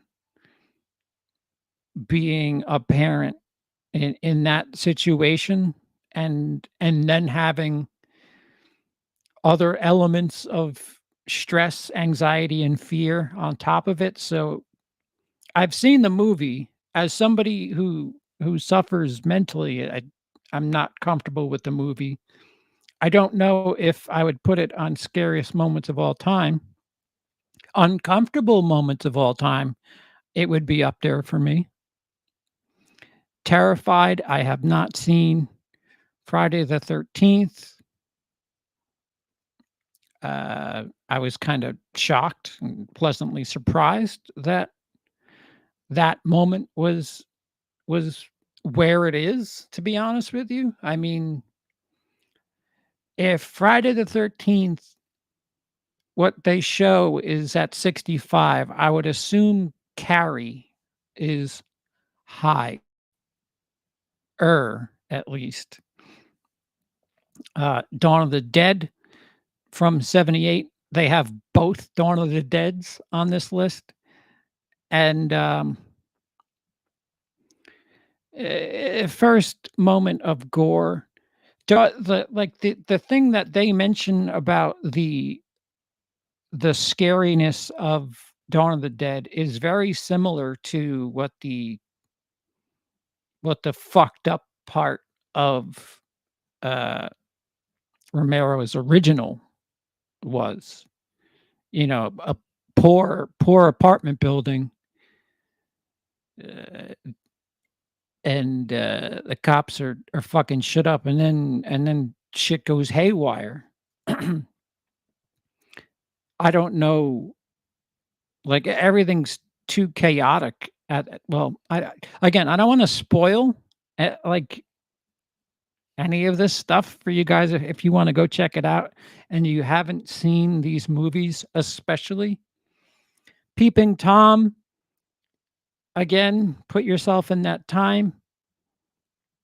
That ran in the UK as Psycho was released here in the States. You know, I may not argue with you, Jake. When he's tapping on the window and he's almost hissing, it's creepy shit.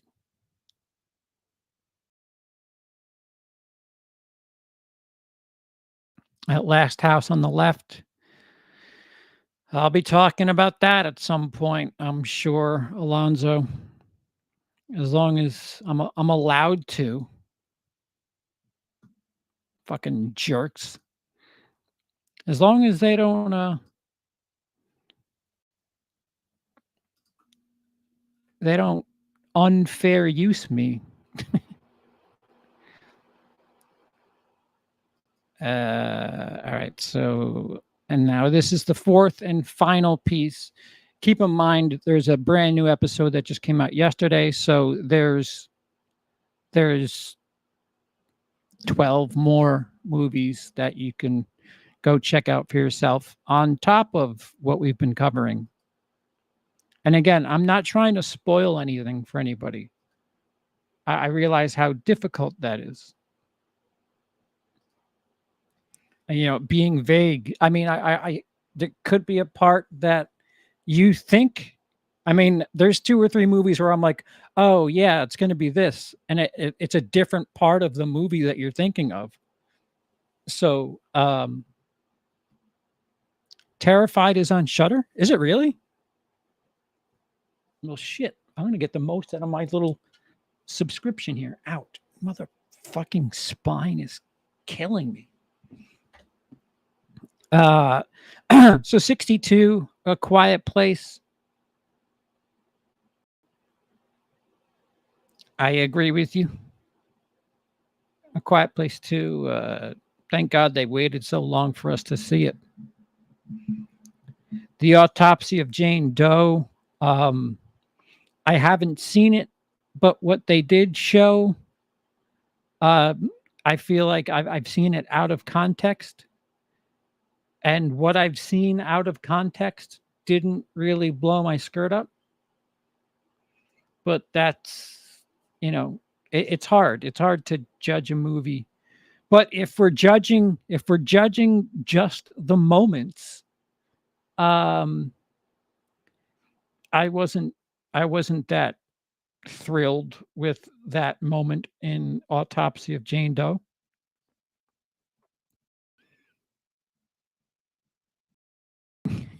Do you know how many movies people tell me I need to watch?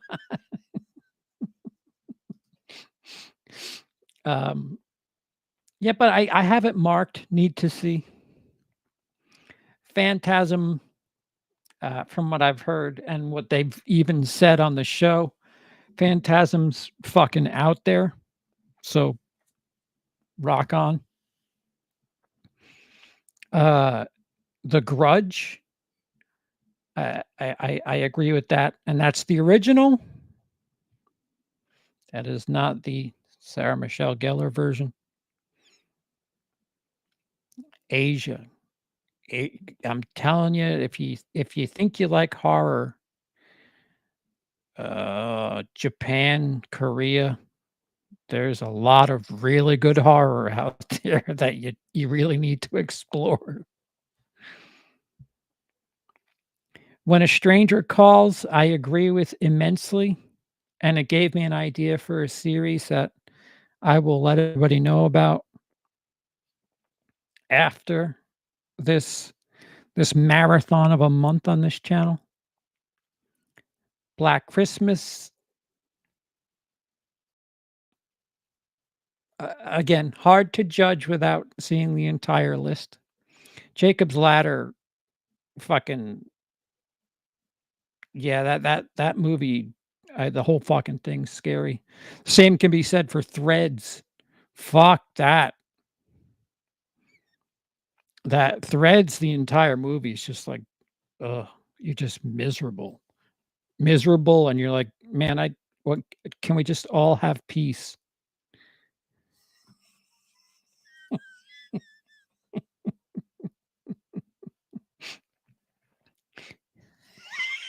What the fuck? I got called a scrub.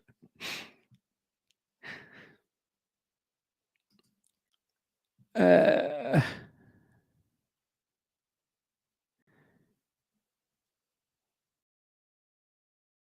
all right, let me. Jane Doe is a fun haunted house style.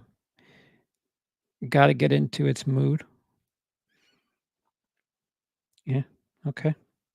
I like warnings like that. I hate going into a movie expecting one thing and not being prepared for it. The Howling.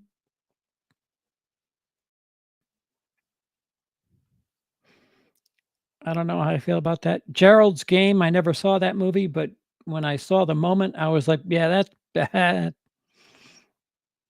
Mhm. That probably fits. Misery, of course.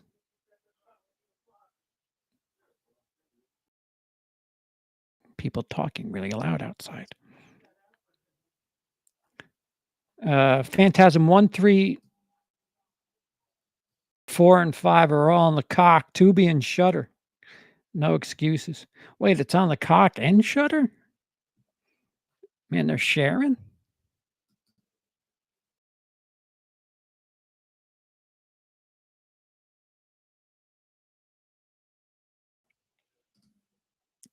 Yikes.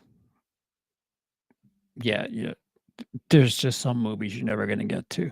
I hate to break it to you. Frankenstein, again,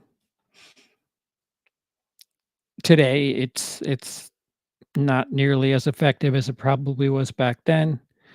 And Nightmare on Elm Street, the moment they choose is quite fucked up. Uh, yeah, Peacock, they have their channel all decked out because they want people to watch their Chucky series, they want people to watch Halloween Ends, they want people to watch Black Phone. They want they wanna be the October streaming service. But, so these are the top 51 moments of the scariest horror moments of all time, and if you couldn't tell by my wincing at a couple of them, I don't entirely agree with at least a handful, and, I'm really curious to see the rest. I saw last night's episode. Um, what I will say is, I think Jordan Peele is a little overhyped in the horror community. That's all I'm gonna say. I think Jordan Peele is this generation's M. Night, although he's making far better movies than M. Night. That's, for sure.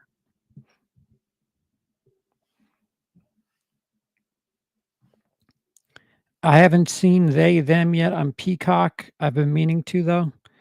It's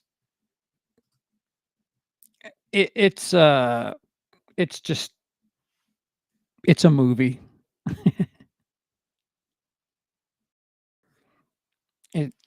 It it's not great, it's not bad, it just exists.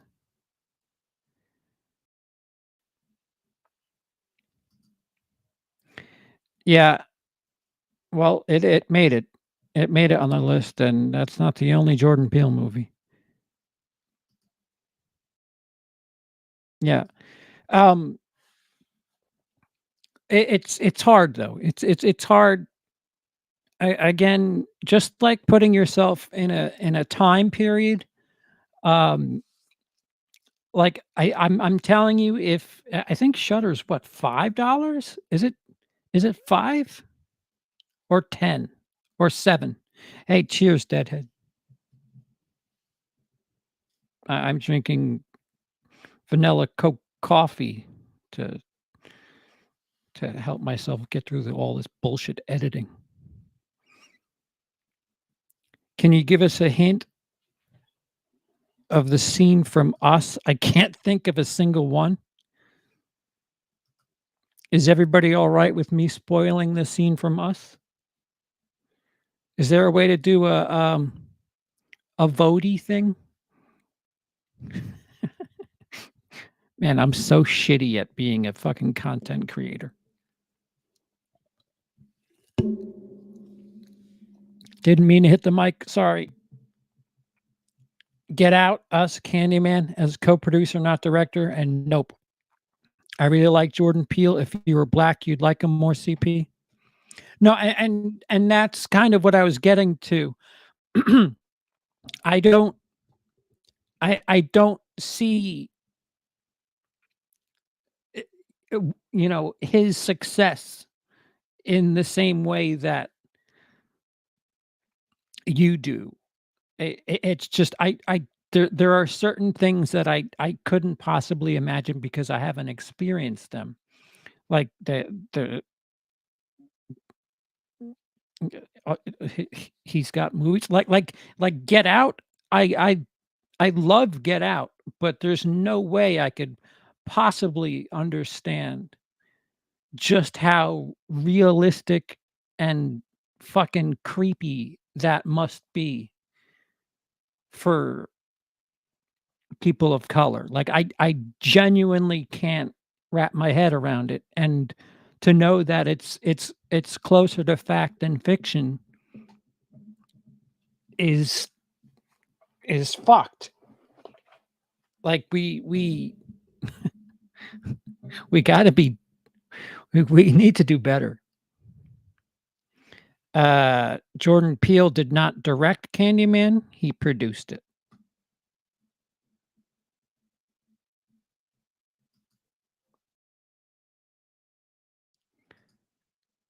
I really like Get Out, Nope is solid, Us was a sophomore slump. I was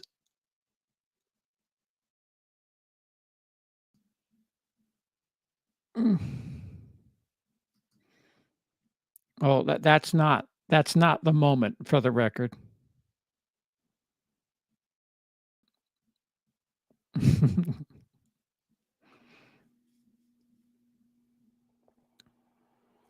Yep, yep, yep, yep. Yeah, what they did with Candyman was they put Jordan Peele's name on it because he's essentially the for right now, he's the Black It director, and I don't mean it Stephen King it, but his name will sell tickets. So, just like when they make a Terminator movie, they get James Cameron an executive producer credit just so they can say James Cameron. They did the same thing with Jordan Peele in regards to Candyman.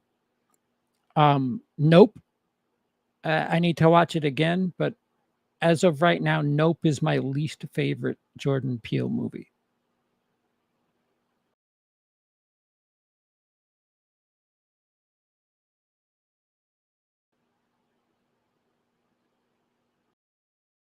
What?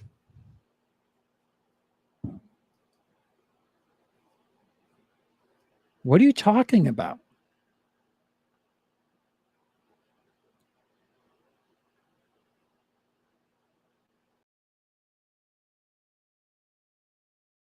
Dead dogs? Have I even talked about dogs?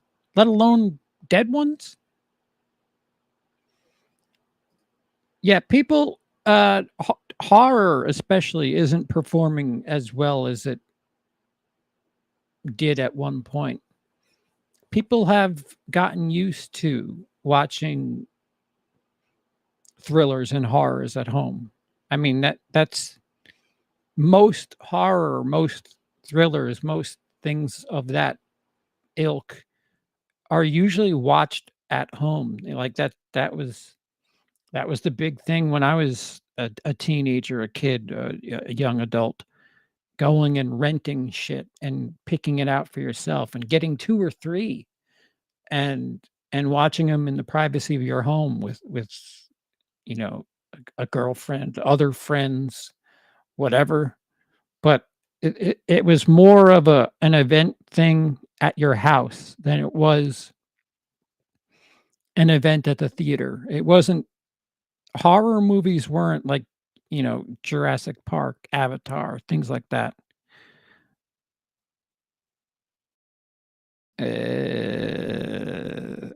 31 and 31, I was talking about dead dogs.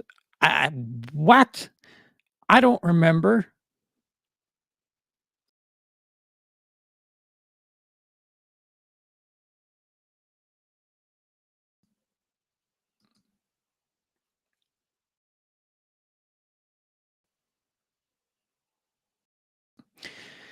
Okay, Zach, I'll go with it.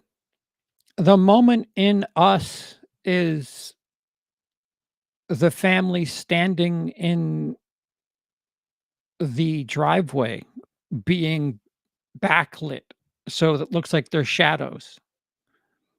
And it what kind of confuses slash bothers me about it is it's kind of the same kind of gimmick as The Strangers. Oh, you're in your house and, you know, how scared would you be if people that looked exactly like you, although you can't really tell they look exactly like you, are standing in the driveway? Yeah. Yeah, it's them realizing that, their doppelgangers are there.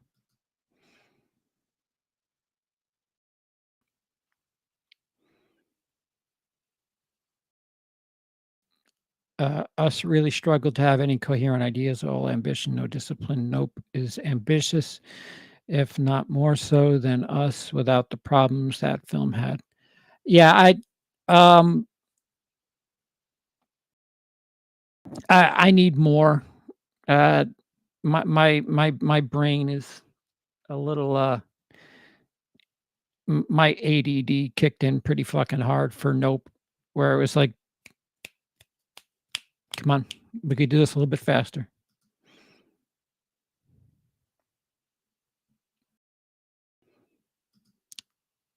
Yeah, well, this list judges moments. What else did I have on my list? Did I cover everything that I meant to cover? I don't know.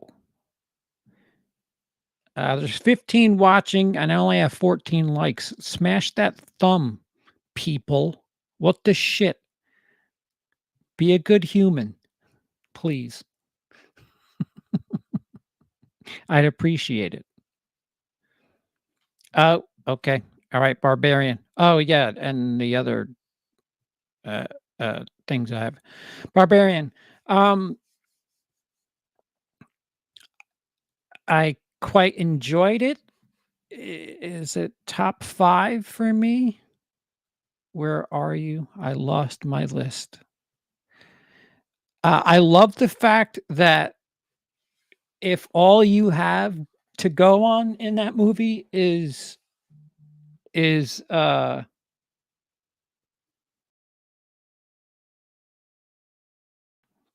fuck? If all we have to go well, all I had to go on was, what are those things called when you rent a room in somebody's house? Airbnb. That's all I had to go on, and that's all you need to go on is Airbnb.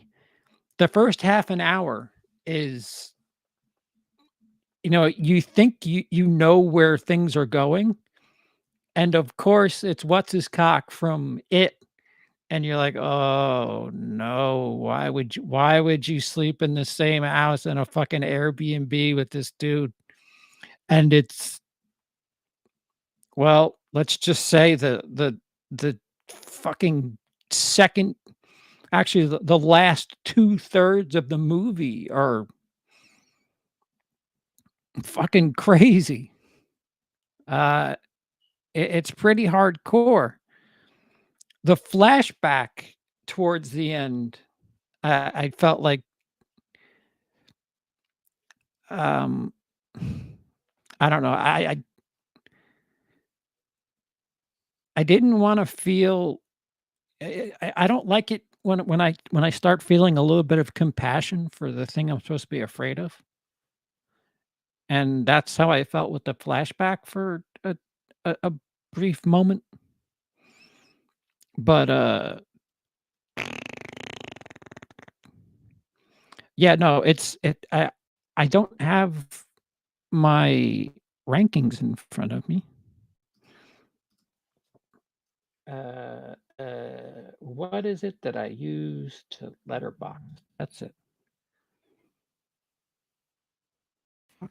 I'm getting text from fucking dummy numbers.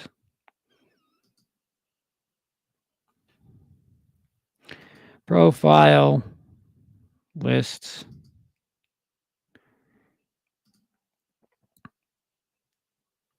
So Barbarian is 12 on my list of the year thus far.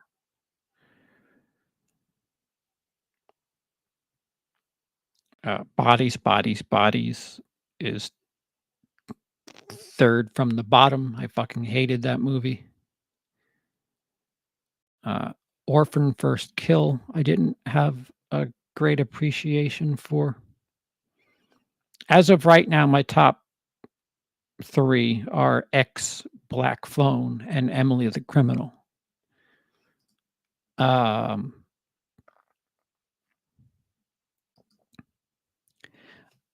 Pearl, I didn't talk about Pearl, I don't think. Have I talked about Pearl publicly on anybody's channel?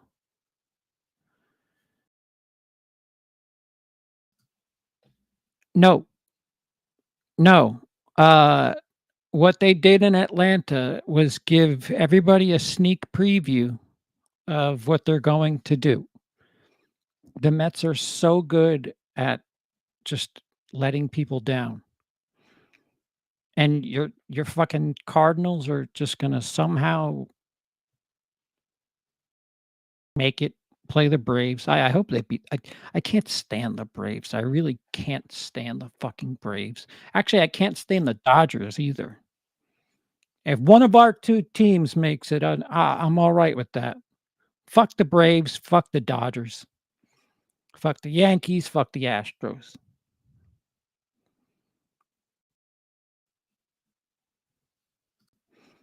Yes, I did a very long time ago. When it first came out. Will Sean Chandler be involved? Yes, Sean Chandler is an official member of Autop Stream at this point.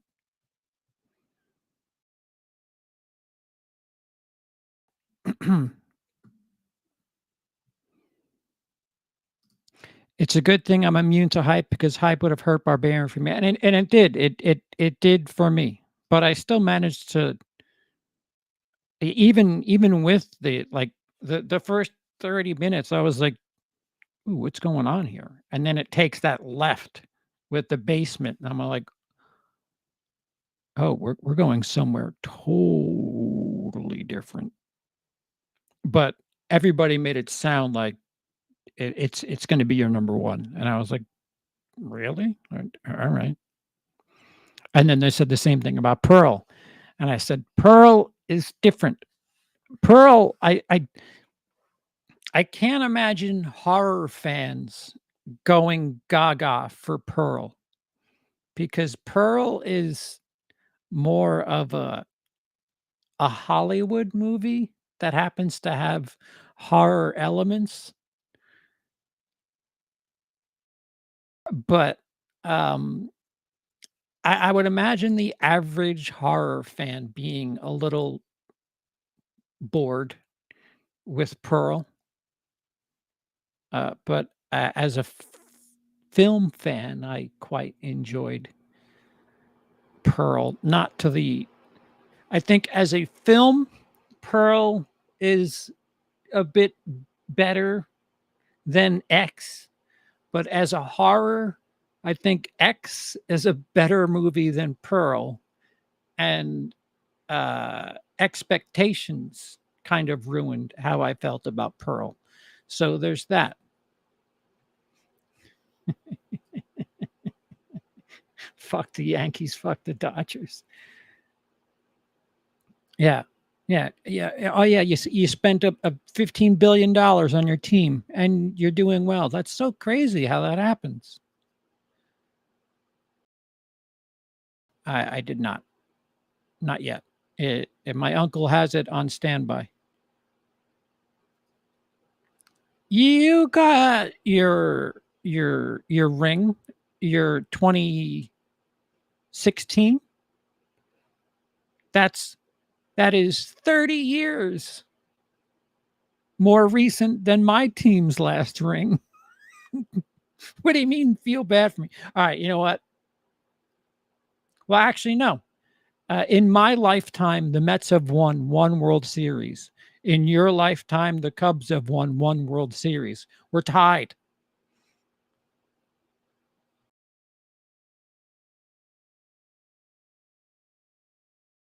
My top five Vortex. I have not heard of that. What the fuck? Crimes of the Future. Fucking Cronenberg. But you're in that art house shit. 2016 was so long ago. Dude, I was at game 1 in the 2015 NLCS Mets Cubs. It was fucking freezing. It was so fucking cold. And that's when Daniel Murphy, I don't know, drank the blood of fucking Babe Ruth or some shit. Um, it was exciting. It's not fair. See, the Cubs at least won in 2016. The Mets sweep the Cubs in 2015 and then get their shit pushed in by the Royals of all teams. Fucking nonsense. Matt Harvey went to California and he liked to party, and that was it. Matt Harvey liked the ego that came with his performance, and then forgot that he has to perform. And Jacob deGrom just said, "I'll just go ahead and be what you're supposed to be," essentially.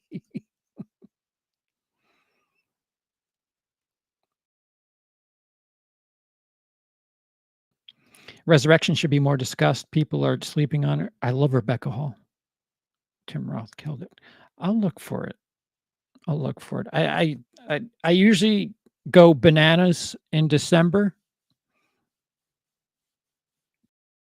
and sometimes January with the leftovers from either award season slash December and or Sundance. They're doing Sundance online again this year. I really want to try to get a press access to at least one movie from Sundance this year.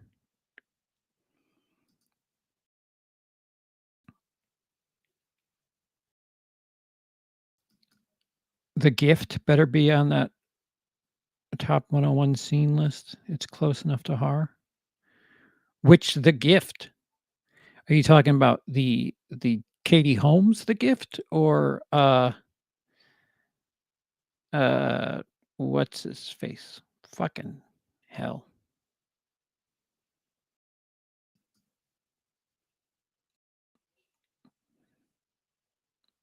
He directed it too. Shit, I can't remember his name.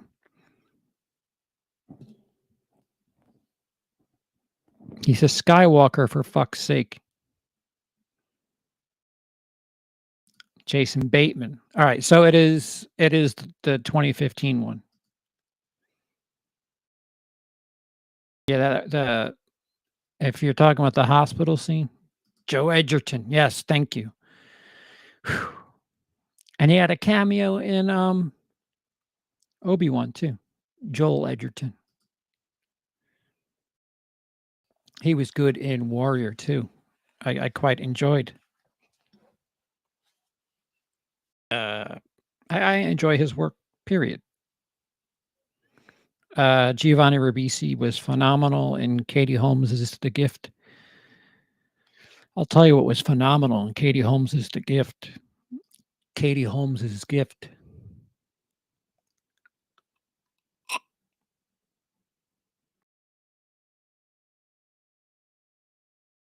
Sumney, we all have different opinions, man.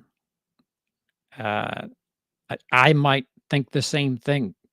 I haven't seen it yet, but from what isn't it at a 0? Doesn't it have a 0 for a critic score? Again, I just said 2 hours ago to fucking ignore Rotten Tomatoes, and here I am fucking quoting it, so who the fuck am I? But I think it has a fucking flatline score from the critics. Um, okay. Sam Raimi's The Gift is pretty good, and all people talk about it. I don't know what. No. No, Greg Kinnear is really good.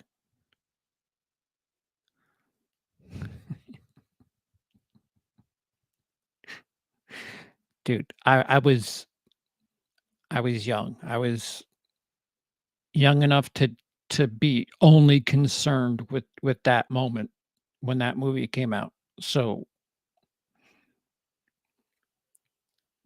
it was the most important thing to me.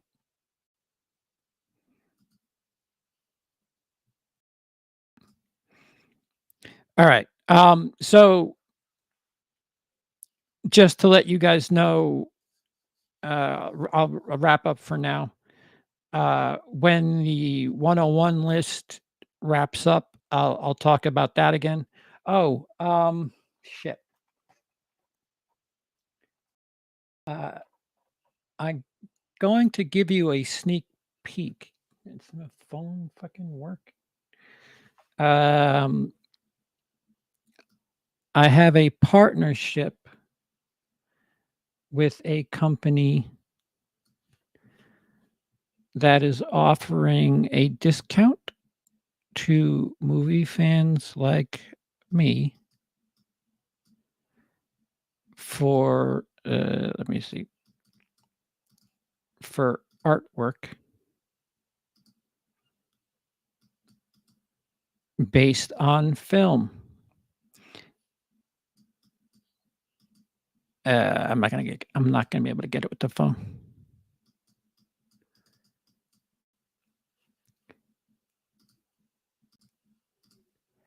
So, hi, I'm here. This you can't see it in its full length.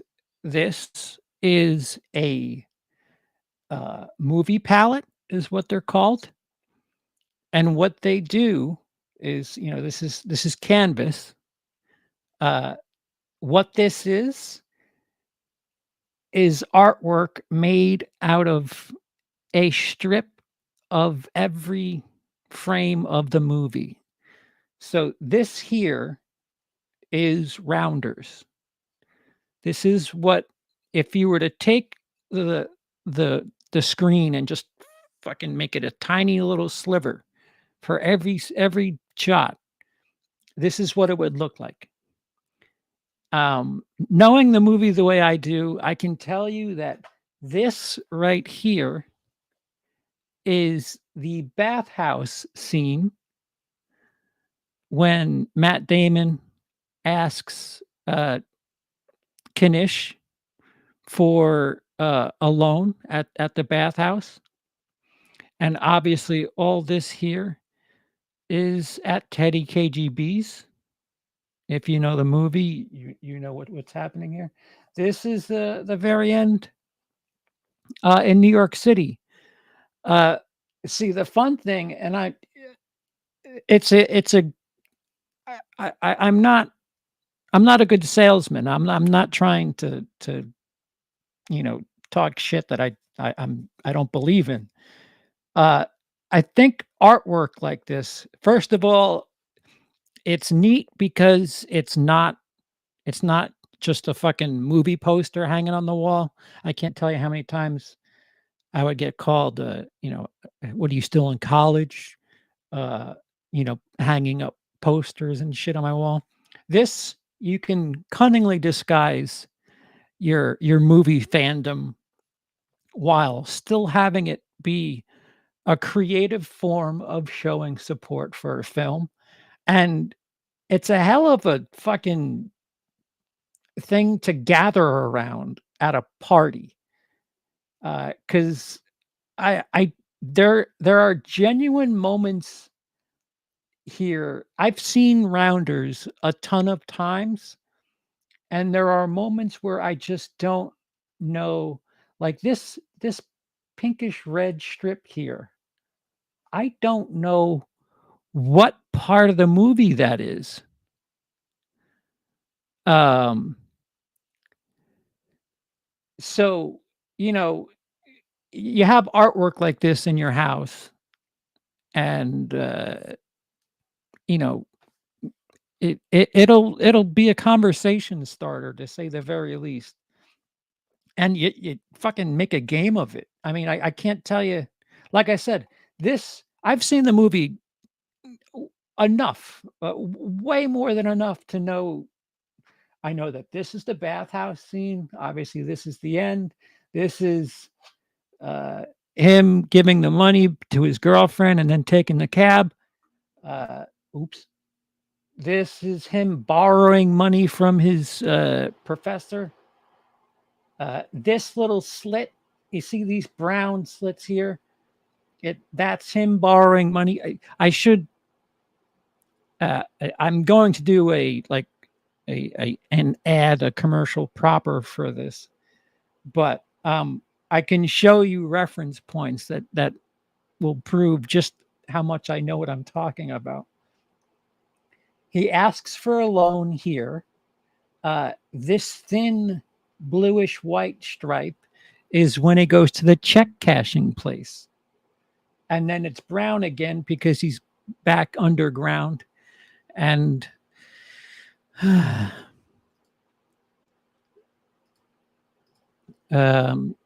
yeah, so the company is called Movie Palette, moviepalette.com.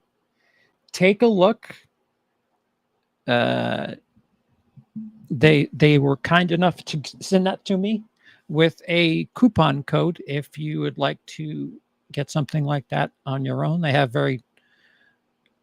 a vast amount of movies to choose from. They have different sizes. You can get one like you can get a giant one if you want, and you can get a tiny one if you want.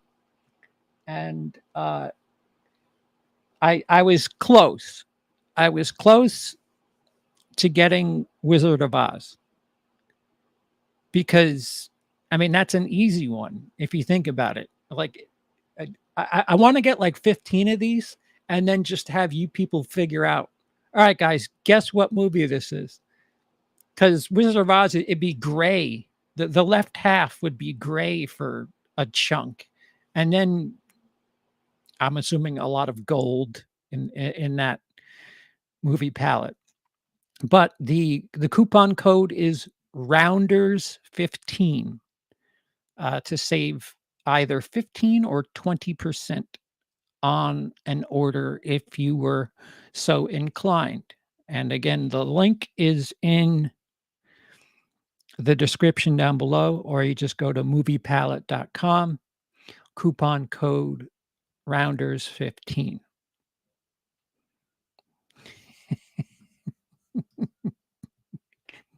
Catch a hanger. You're quoting fucking Rounders. Oh, I like what I got.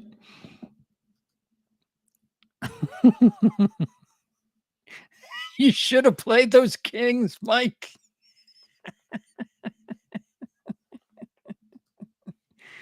Does he look like a man beaten by jacks? Jacks are a monster compared to what you play. Fuck you. Fuck me. Fuck you. All right. All right. Now, 90% of people watching have no idea what I'm doing. This is a one-man show for fucking Zodiac Z.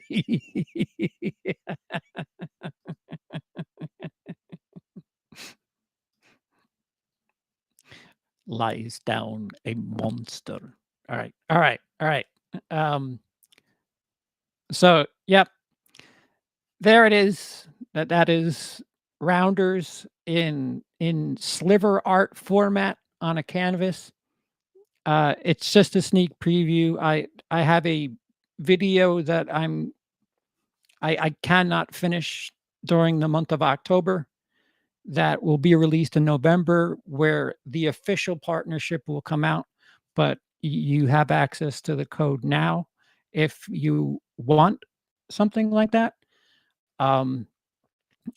Hint: I have a Rounders themed video coming up where I talk about poker. And, patrons, you've seen the first 3 or 4 minutes of that video. Um, but the whole video is a joint process. Thank you to the people at, uh, moviepalette.com. And again, I dig it that I had a choice between a lot of things. I could have picked Inception, but I genuinely there are moments that, like, it's more of a game to me. It's like a crossword puzzle. Inception, I like it. You got to figure out movies like Suspiria, or I don't know. I guess The Munsters from 2022 would be an interesting movie because the color palette in that.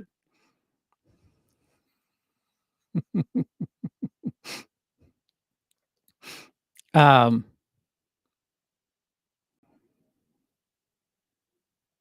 wait, what? I why do you do that? It's awful. Uh, I'd actually go with Morbius. Black Christmas 2019 is just so obnoxious. Depends on the grip.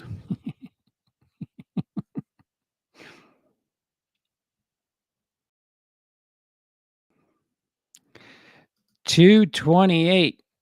Yeah, Cody said he liked it, and Cody is, somebody who was not a fan. Why do I keep doing that? Stop, please stop fucking phone. Don't ever attach your phone to your computer to use it as an external camera. Um, alright, so Rob Zombie ranking this weekend, Alice in Chains tier list on the 10th, I believe. Halloween watch along, whenever it gets released on the cock. Uh, spoiler talk, Halloween ranking, and the big bad top stream 33 on 31, the big 3 on Halloween. Those are the big ones. Um,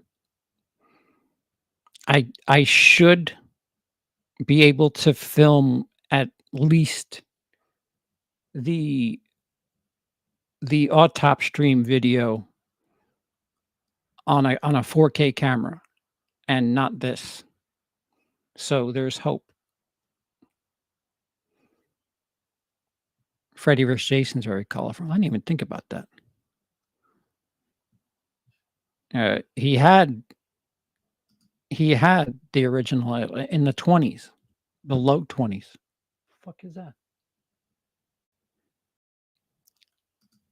Loud neighbors, no matter where you go.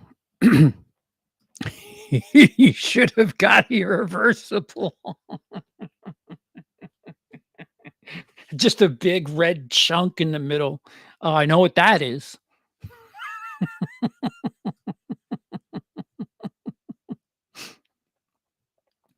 I don't know. Cody, for every 10 subscribers I get, Cody gets 1,000. So he's cruising. He's a busy dude.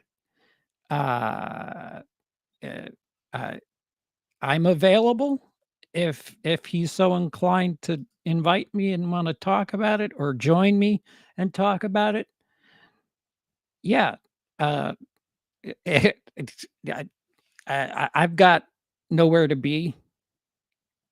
Uh, I mean, shit. It all depends because it seems like he's still in the doghouse with the Halloween faithful as well, and it just seems like there's this group of fans on the internet that if you don't say exclusively positive things about Halloween movies, you're trolling and they don't wanna hear from you, and I don't like it. I mean, Cody's even getting that too. He's not even talking about the movie. He's just talking about just, Universal and uh, the embargo, like that. It's really abnormal. Their embargo timing is abnormal.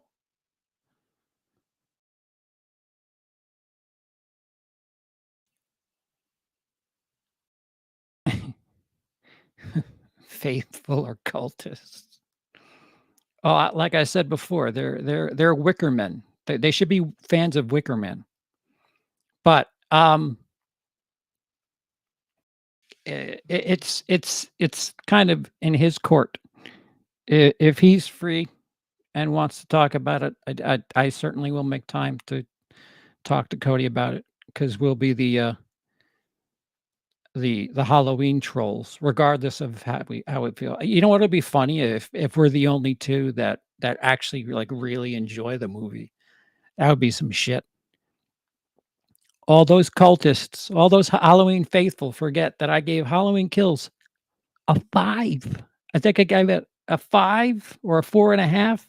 I gave it a very good score. And then they released the version they released to theaters, and I needed to change my score because that's not the ending I saw. What did I give 2018? 3.5. I liked Kills because it felt like a modern Jason movie. Halloween Kills felt like Jason, just plowing through everybody. And again, the original ending, way, way better, way better. And it hit harder.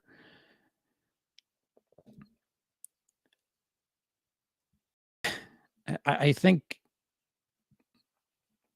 to speculate, because they changed the ending of Kills, might have something to do with why they changed the course of Ends. Because if they kept the original ending for Kills, you would most certainly want Ends to take place in the same night.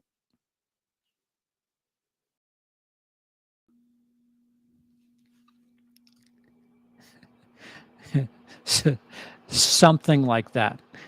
Uh, not entirely, but not entirely. The ending was fucking incredible. They changed it. It was brutal, it was incredible, and I remember thinking, "Oh, shit." It if they're gonna connect the dots the way they did 18 to Kills, we're like, this is gonna be awesome. And they changed it. They changed it.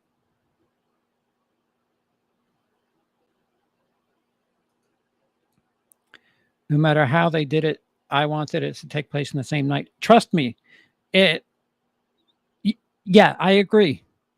And I've seen shit that I'm not allowed to talk about. Mhm. Alright. So,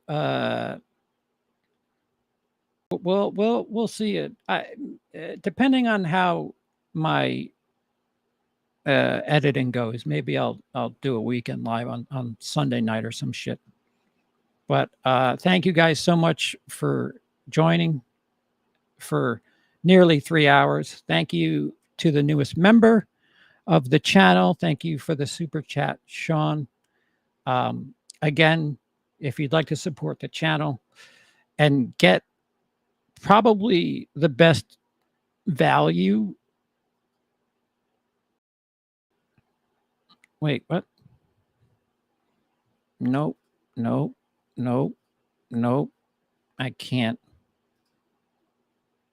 The month of October is probably the best value for your support of the channel because you'll get random blips on how far along I am with these big October projects.